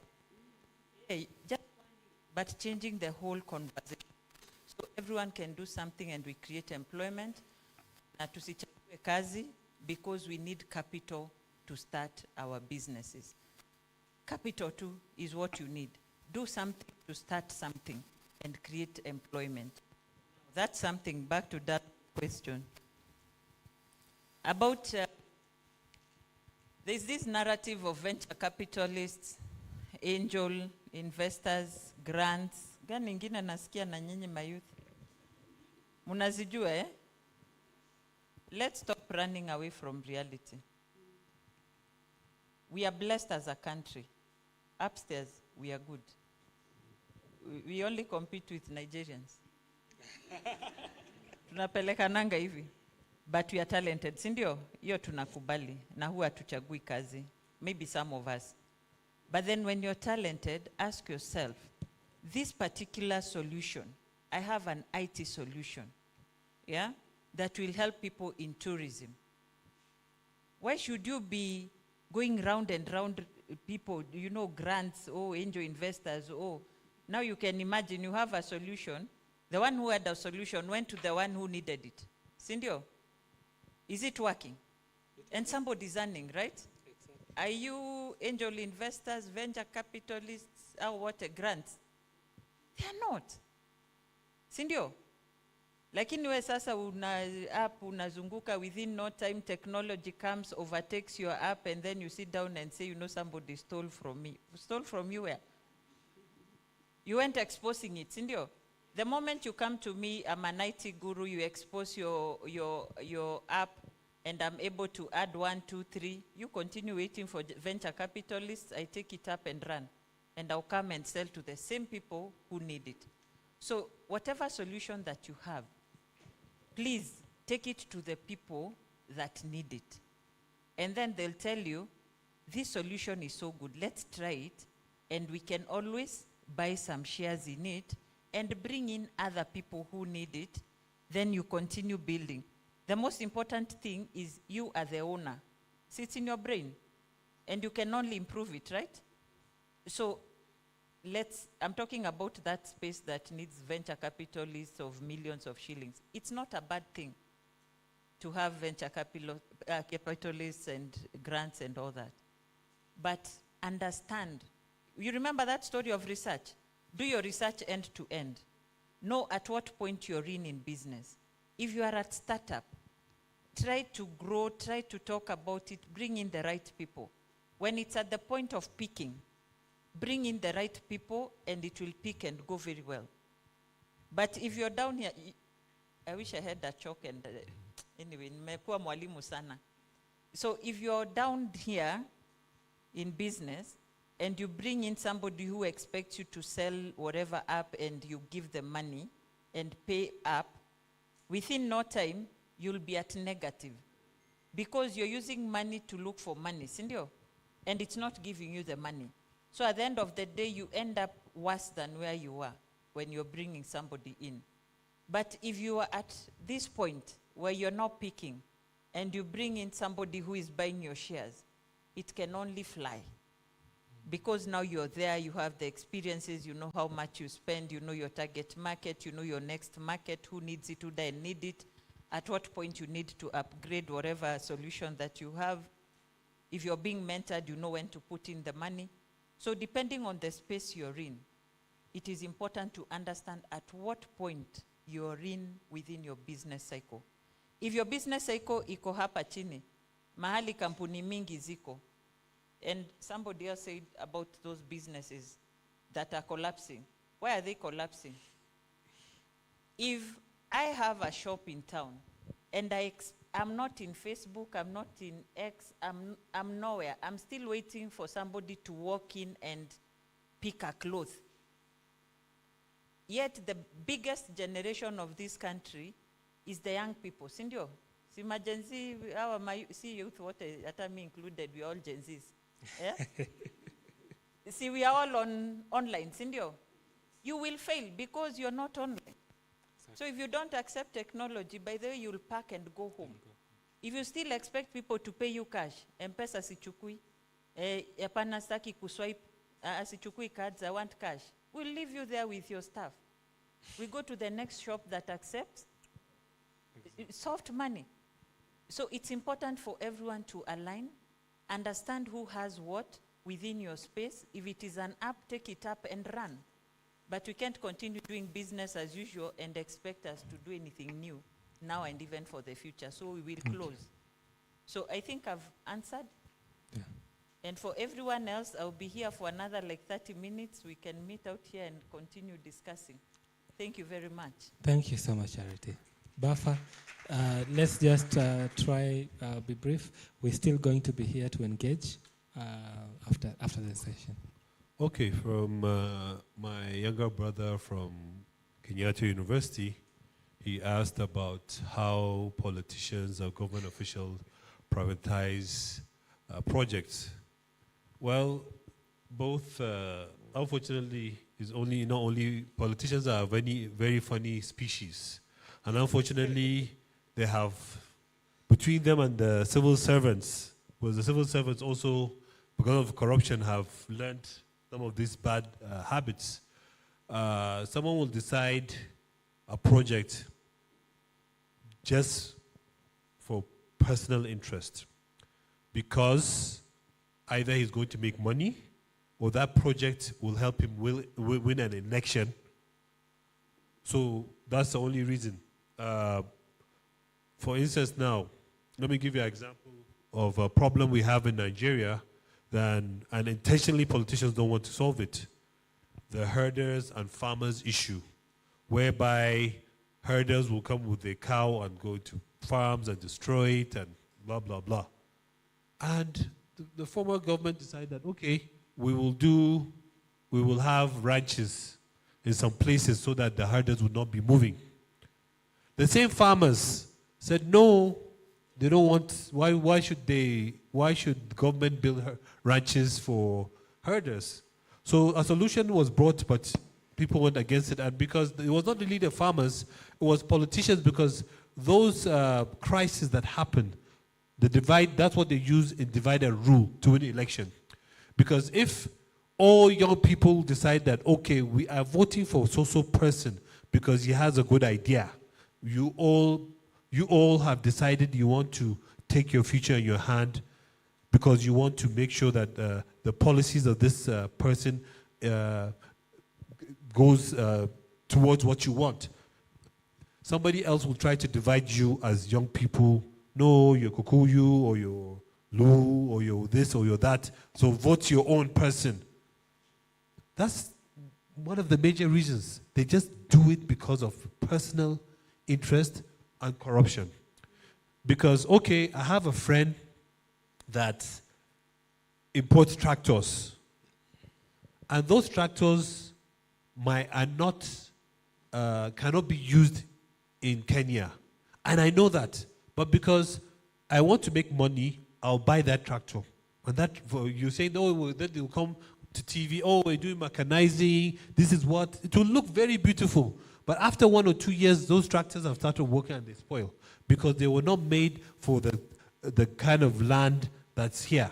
So government, politicians in general are not after development, unfortunately. They don't, let me give you an example.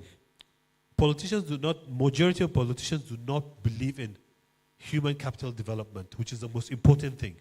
A lot of politicians do not believe in education. Because once you're educated, you will come out and ask for your right. It's better we keep you an illiterate so that, we'll be telling you, oh, I'm from your tribe, continue voting for me because I'm your tribe. No, why you have been an MP, a member, for 16 years, you have not gotten one job for anybody from your constituency, you have not built a school, you have not paid a scholarship for anybody, and still your people are voting you because they kept you there as an illiterate to continue voting for them. So basically, it's personal interest. Thank you. Thank you so much for that. Yes, Jonathan, Yes, very briefly. There was a gentleman who asked about IT. I don't know if he's still here. But yes, there's this book by Peter Thiel that says moving from 0 to 1.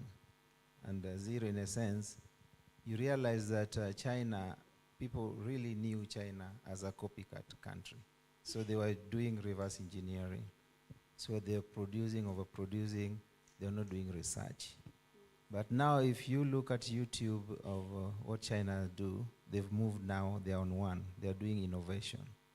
And I think I'll also link that to policies of our country. For example, whoever wants to open a business now as we speak, you can go and register a website and you'll pay for it instantly. But you go to eCitizen, it will take you 2 weeks. Somebody is still searching if that name exists somewhere. So our policies are really bad from there. Then once now you've registered a company, there's no linkage to banking. So I'm challenging my sister here, you know, they should give us leeways of which banks and which are the products they're selling, so we can connect to that. Then before you start a business, KRA has already charged you. Yes. KRA has already charged you, and I think you pay every month or whatever, something like that, because I've gone through that. Then if you forget to file, because nobody has taught you, so you're in the dungeon of that. So I think with Madam Phoebe and Daktari, who are talking about KN, CCI, probably you guys are in a position to really push those things. How do we ease in business? Because I know most of us might be students here. To get 10,000, 11,000, you go to a lawyer, you pay 50,000 for registration. So why don't you just register it, maybe 1,000, then every year you renew it because the government is not supposed to make money from us. They're supposed to give us service. We have many, we have 50-something million. So that is one thing. Then about 0 to 1 again, incubation. And I was talking to NEDI CEO, Yaya, and he mentioned that there's an intention of NEDI pretty much to have centers of excellence. Because Babu was here and he mentioned that pretty much 85% of the monies or everything happens in Nairobi. So why me, I'm from Western Kenya, Kisumu, I tell you, holidays are coming. If you go back home, you are probably the only one who is going to spend. Because Nairobi is where you can make decent money to go and spend there. So if we have centers of excellence across the country, maybe we can use our regional hubs to establish that and have these organizations like Equity and other banks who have got some money to pump into that kind of investment to support. Because there are families who, even to go through school, and even to think of farming is an abomination because it frustrated you anyway in the first place, for you even to leave the village to come to town. So farming is something which is great, but you realize most of Kenyans who go to farming are people who've retired. Why? Because when you start, the first thing you would make you have money in your pocket is employment. If you start a business, you'll fail. Why? Because you don't even know people. You know, by the time you start living in probably Kawangware, by the time you reach Karen, you're tired. Exactly. You don't want to help anybody. So the only guys who could help us are people who are already established and organizations and governments. So it still goes back to policies. And again, this goes to NEDI and KNCCI. The information you guys are talking about needs to be on those platforms. Me, I'm in technology, and sometimes I'm doing something and I'm told I need a license. I go to CAK, Commission Authority. I don't even know what I need to pay for. Then when I go to register my application, then I'm told I need that. How do I know? I'm not a fortune teller. So the only way I can know about these things are from these portals. NEDI probably would break that bridge for us so that it brings all these other bodies to bring this together. Thank you. Then last is partnership. Thank you. I started a business 7 years ago in technology, but there is what we call the tripod stand. If you're in technology, I tell you, you cannot build and sell that thing. You need somebody who can sell it.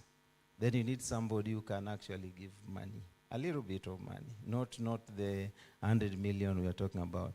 Just for registration, to go to legal, to do kekobo, there's copyright, to do other few things. It will be probably 50,000, which is very hard to get from college.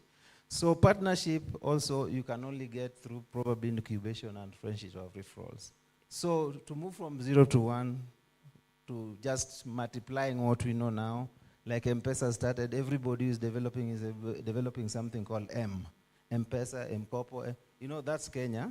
But now we need to go to innovation. Now innovation has to be disruptive. And you find that, like for example, in Moi Avenue, you find that kiosks or shops that are selling clothes, they're selling the same thing. So you ask for jeans, you find that they go around and bring the same jeans. So I think for us to move from 0 to 1, I don't think agriculture it's great, but you have to have large scale. But the quickest with us who are in technology, you can actually port something small in technology and have partnership and actually make it going forward. Thank you for that. Thank you so much, Jonathan. I know there's a lot of information that we have, and I know some of us still have something to say. So maybe what we'll do, I'll just give each of you 30 seconds, please, for your parting shots as we close this up, because time is not on our side, kindly. So I'll start with Amos. 30 seconds, please. Okay, thank you very much for everyone who attended and the fellow panelists. Mine is to say that as Kenyans, let's learn to consume our own. We are really consuming a lot of Western stuff, and we take them to be good, but ours are very beautiful and they are very quality. All we need is to encourage ourselves and spend our little coin and support the business. We can't support businesses by talking and writing good policies. This is the same thing I said last time during the cotton textile apparel policy development, which I took part in sharing my opinions. So we need to walk the talks from the politicians to the business people to the civil servant. This story of telling young people that they should promote their own, buy their own, you yourself, ask yourself a question. Are you supporting your own? So it needs to come from us, within us, for us to succeed as Kenyans. We can't support others if we don't promote our own local product. Thank you. I know a lot of the stories we are giving here sound scary and bleak, but what I can tell you is this. You can start a business and you can make it. All you need is faith and trust in God. Have a dream. Equity started with an egg. Today he owns the biggest bank in the country, if not East Africa. But he started his dream with one egg. So don't look at there. Start it as one step at a time. Believe in God, believe in your dream, and as we said, have mentors and people to walk down with you, and success is not an option. It will follow you wherever you go. Asante. Thank you. Thank you, Daniel. Before I give my parting shot, let me talk about something he has said, that us as the bodies, we need to push a few things. I would be happy to report that we are really pushing for tax holidays. Tax holiday is for those business people.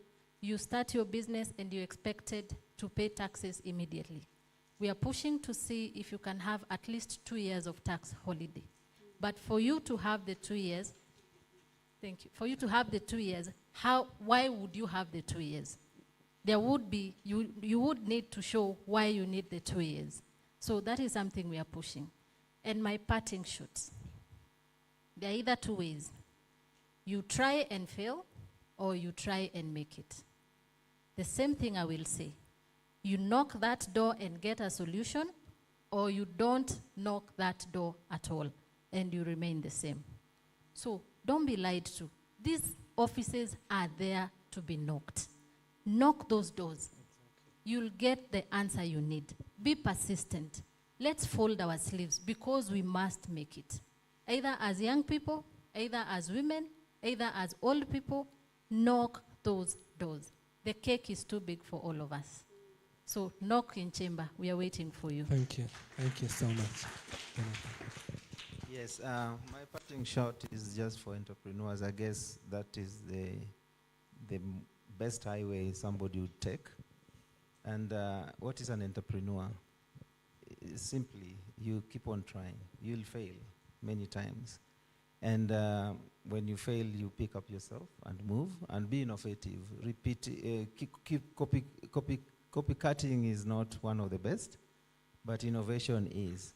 But you can only innovate also if you do a lot of research and reading and partnership. So I know we'll be in good hands if you just keep on doing that. Thank you. Thank you. So first of all, I want to say that I don't agree with my brother Jonathan when he said farming is big. There are things that you can farm that are little that can. Currently, there's a plant that's only found in some places in Nigeria, and they want it in the Middle East. Just 1 gram of it is almost $60. So you don't have to go and say that you have to do potatoes. There are opportunities in every sector. Don't limit yourself. You have to try and fail and try and fail. Failure is fertilizer to success. And you have to be patient and try to learn. A lot of you young people try to say that I have to do it today and I have to do it now. But like I said, mentorship is important. So if you are with someone that's teaching you and he feels that you are going ahead of him, he will not be excited. But if he feels you're patient and you're trying to learn and you're asking questions, he will say, okay, this is somebody that I would want to mentor because he's trying to learn. So you have to be very patient and you have to try to learn. And learning. My father taught me something. You can learn from anybody. The security guard outside your house can teach you something that a professor cannot teach you. And practical experience is very important. So not just go to school as an engineer. When you are going to school, go to a mechanic's shop. Go to an electrician's shop. Try to learn something. So practical experience is very, very important. And like I said earlier, women and youth, almost everywhere, they're their own problems because they don't support each other. Because you said you only had 37 women, you have 7 women out of 47, but the majority of voters are women. Why are they not voting for women? The majority of youth voters are youth. Why are they not voting for youth? So you people have to change. You know, you have to start believing in yourself, and you have to start from somewhere. Start from consular. Don't say that, oh, like my brother Nene that started and he said he wants to be president. It's a good thing. But some of you, somebody has to start from somewhere. So, and then finally, like I said, you have to take Kenya First project, not the government one, the real one that the Kenyan citizens should take for their own project. Thank you very much. Thank you so much. Okay, thank you. My parting shots, not one. But the greatest of all is first to appreciate NEDI for bringing us together and all the other partners, KNCCI and everyone else, tourism, everyone who's been involved and yourselves. If there's one thing I advocate for is partnerships. Today I'm seated here talking to the youth, tomorrow I'll be seated elsewhere talking, and on Sunday I'll be with the women in the church talking. But we need to agree on how we're going to work so that whatever I'm saying here, I can put it in writing and commit to it and deliver. We are doing it with KNCCI, we are doing it with CAM, we are doing it with everyone else. I want to do it with NEDI so that it's targeted and we focus on one thing and deliver. The other, that's at the corporate level, allow us to do it both financial and non-financial, what is in it for you, from the foundation side of it all the way to the banking side of it. To you, the individuals, I will not continue talking to people who are not banking with Equity Bank, to be specific. You know, I'm giving you solutions that we give in Equity Bank. But if you're not banking with Equity Bank, I'll not blame any other bank because you are not banking with Equity Bank. I want you to come and challenge me in my space. Then we will get solutions for you. And just to say, I encourage the youth also, this Kazi Maju, you said about somebody riding a vehicle in Qatar. Yes, they are masters holders. They are whatever they are, but they are earning an income. And I've seen them coming back, especially from the UK, with around 1.2 million for just working, harvesting fruits in the UK. They come back and set up a business. So which parent was supposed to give you 1.2 million because you have a master's and seated in the house? Go work, come back, set up a business, employ 3 people. Then you go back, bring another 1.2, you employ others. Because these are great opportunities, and I would want us to look at them, with a clear mind, without feeling who is feeling what about me, who will vote, who will not vote. Tuweke vitu yote kando and focus on our lives. You are youth for a very short period. That's what I've always said. You'll cross that age 35. Tulikuwa na wewe Gen Z maandamano, leo wa huko, na mimi siko huko, tuko huku kwa women. So come we do business. So when you come to women, men will remain men and youth. But please, let's do something for ourselves in the future. Thank you very much. Thank you very much to my amazing panelists. Thank you so much. And indeed, youth and women empowerment. It needs collaboration, skills, it needs more of capacity building sessions, because from this is where we learn. So let us move from the ideas to implementing of all this we are talking about, from the good lending, from the good stock keeping, wherever you're doing, access to the information. Dr. Phoebe talked about them being available online. So in this time and era, we do not have any excuse. Maybe you are the excuse, because everything is available at your own, wherever you're using your devices, you have them. You can access everything. So thank you so much to my amazing panelists. Please, would you just give it up to my panelists as we wrap this up? I know we are going to continue with this conversation. And just to wrap up, we'll just stand for a photo maybe and move to the next session. Thank you so much to our audience. Back to you, Nana.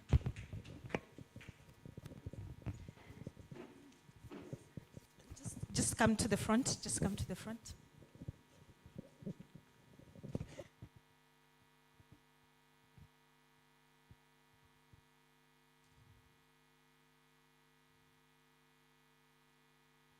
Thank you so much, our panelists. I know we've taken such a long time, but it has been a very informative session, right? How many think it's been informative? Right? What are your key takeaways? For me, my first key takeaway is that you won't be a youth forever. Yes, you won't be a youth forever. You won't be a youth forever. So the time is now. The information is available. As the verse goes, seek and you shall find. Knock and the door shall be opened. And ask and you shall receive. So we want to move into another session where is the meat of why we are here today. As the youth, I know you have very many ideas, very many innovations that you want to put across. And I want to put us into groups so that we can be able to continue interacting.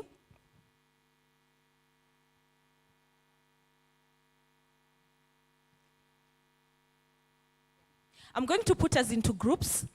And then we are going to continue to interact with our panelists and see how we can come up with solutions for the different gaps that we have in the different industries.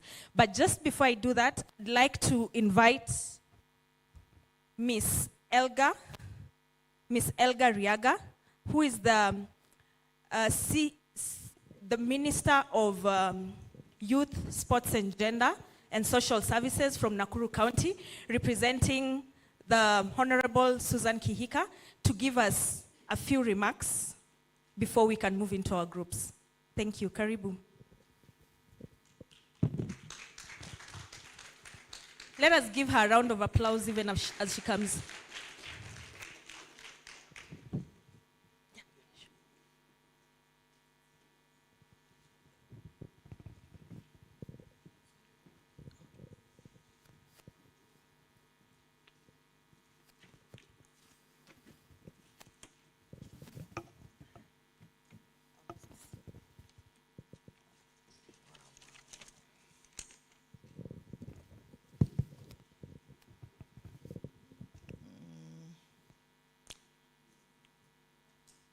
To the organizers of NEDI, the chairman, the secretary, to our panelists who have just left the stage, to the youths who are with us, good afternoon.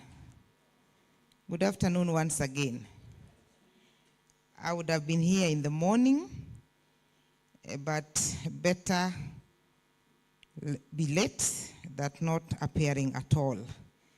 The reason why I was late, the NYOTA program was rolled today for training in the whole country, and being a youth empowerment program, as youth CECs, we had to be there to see it kick-started. That's why we were late. Nevertheless, I am here. Now, I am happy to be part of this discussion. And the youth agenda in this country makes everyone not to sleep, including the youths themselves. And I asked myself questions. What is it that went wrong that we cannot sleep about the youth? And I asked myself this question too. I was once a youth, and I'm wondering whether when I was a youth, people also did not sleep when I was a youth. And to answer those questions, we have to sit the way we are sitting today. And we have to sit with the youths so that we can see where the gap is. It's not a problem, it's a gap. You know, there's a difference between a gap and a problem. So the problems nowadays, we call them challenges and gaps, and that's why we are seated here today. So I will not make my speech long, but I want to congratulate the NEDI team for the initiative that they have taken to set the vision for this country so that we can realize our goals as a country.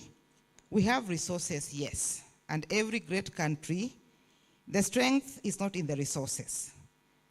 The strength is in the ingenuity of its people, and you are the ones. So one of the gaps that I've realized over the years is that our country, Kenya, we have not taken advantage of the innovativeness of our youths. And that is why we have a very big gap in the youth sector. Now, NEDI wants to nurture entrepreneurship, enable access to financing, and drive innovation and competitiveness. And I think that's why you are here as the youths. The bigger picture for NEDI is to invest in enterprises. And when you invest in enterprises, you invest in the freedom of your people. So when NEDI brings us on board, they want to increase our freedom, they want to increase our economic empowerment, and they want to make us self-sufficient. Now, we call all ourselves to action. The entrepreneurs, this is our time. To the youth, I know you have very many ideas, which as a country, we would really want to take advantage of to move this country forward. Now, NEDI team is acting as a bridge to connect potential to progress and dreams to development.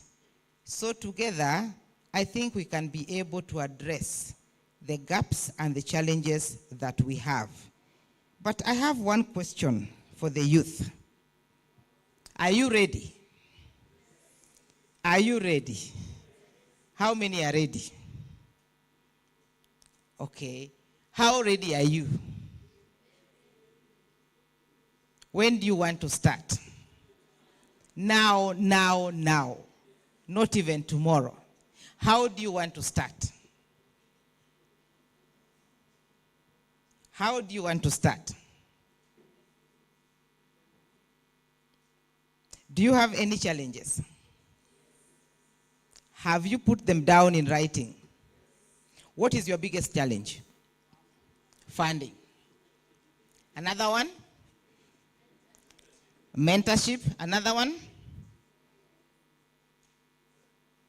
Markets, are you able to access markets? There are 3 challenges, 4 actually. Access to capital, market, mentorship, and access to markets. I've talked about that, and policy support. How many of you can write a proper business plan that can be executed and give success? Then you're okay in policy. So the biggest gap is financing, isn't it? And that's why NEDI is here, to connect us to financiers, to connect us to partners, and to connect us to entrepreneurs who have been there before us, who will mentor us, and who will make us follow the steps that they followed. Because when somebody is ahead of you, you do not make the mistakes that they made. You've heard them talk here. Their hands were held, and now they're a success story. So the youths of Nairobi, I think you're all from Nairobi, isn't it? The youth from Nairobi, we want to encourage you. Do not give up. The white-collar jobs that you're looking for, they don't give much. There's too much money in the business world. And since I know you people, you live large, I don't think the pay slips will be a good idea for you. How many of you want pay slips? How many of you want a pay slip? A pay slip, a small paper? None, isn't it? How many of you want a bank statement with a lot of money inside it? Everyone, isn't it? That kind of bank statement, you only get it when you are in business, not when you are employed. So as you leave the university, I know you are brilliant. You've done engineering, architecture, everything, medicine, all, name them. But you need to think outside the box. You need to realize that a degree certificate, to me nowadays, I look at them as papers. The real money is here. The real money is not in this paper that you have at home. The real money is here. And then your feet, tap your feet down. Just tap it down. Father, the faster you do it, the higher the sound, isn't it? So when you walk fast in your thinking and in your implementation of your ideas, that is how much the money will be in your bank. Try it again. Try it faster. That is how fast your bank will be filling with money. Now, if you look at the paper you have at home, can it fill your bank? Can it fill your bank? It's the action that will fill your bank. So as you leave this training, live with one thing, that the money is just here before you, and the faster you tap your feet, the faster you will fill your bank. That tapping of feet is just analogy. It's just telling you how fast you can do things so that you can have your bank filling with money. So as you leave this very well organized seminar by NEDI, go out there and start a journey to influence your thinking, to influence your capacity to grow, and to influence your speed for growth. Thank you very much for listening to me. My name is El Gariaga from Nakuru. I'm in charge of the youth, and that's why I had to be here. Anything youth does not make me sleep. I also have them in my house. You should hear the questions they are asking me. My daughter even asked me, Mommy, you should stop working so that I work. I'm wondering whether she can run a ministry. Thank you.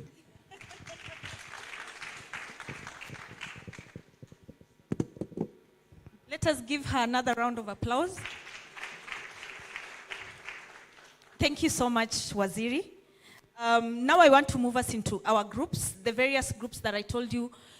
All of us are here, but we have different interests, right? So we are going to have 4 groups. How many have an interest or solutions within tourism and wildlife, sport, and cultural creations? Weka mkono juu ukisimamaga. Tourism, wildlife, sports, and cultural recreations. Mnataka kukaa wapi?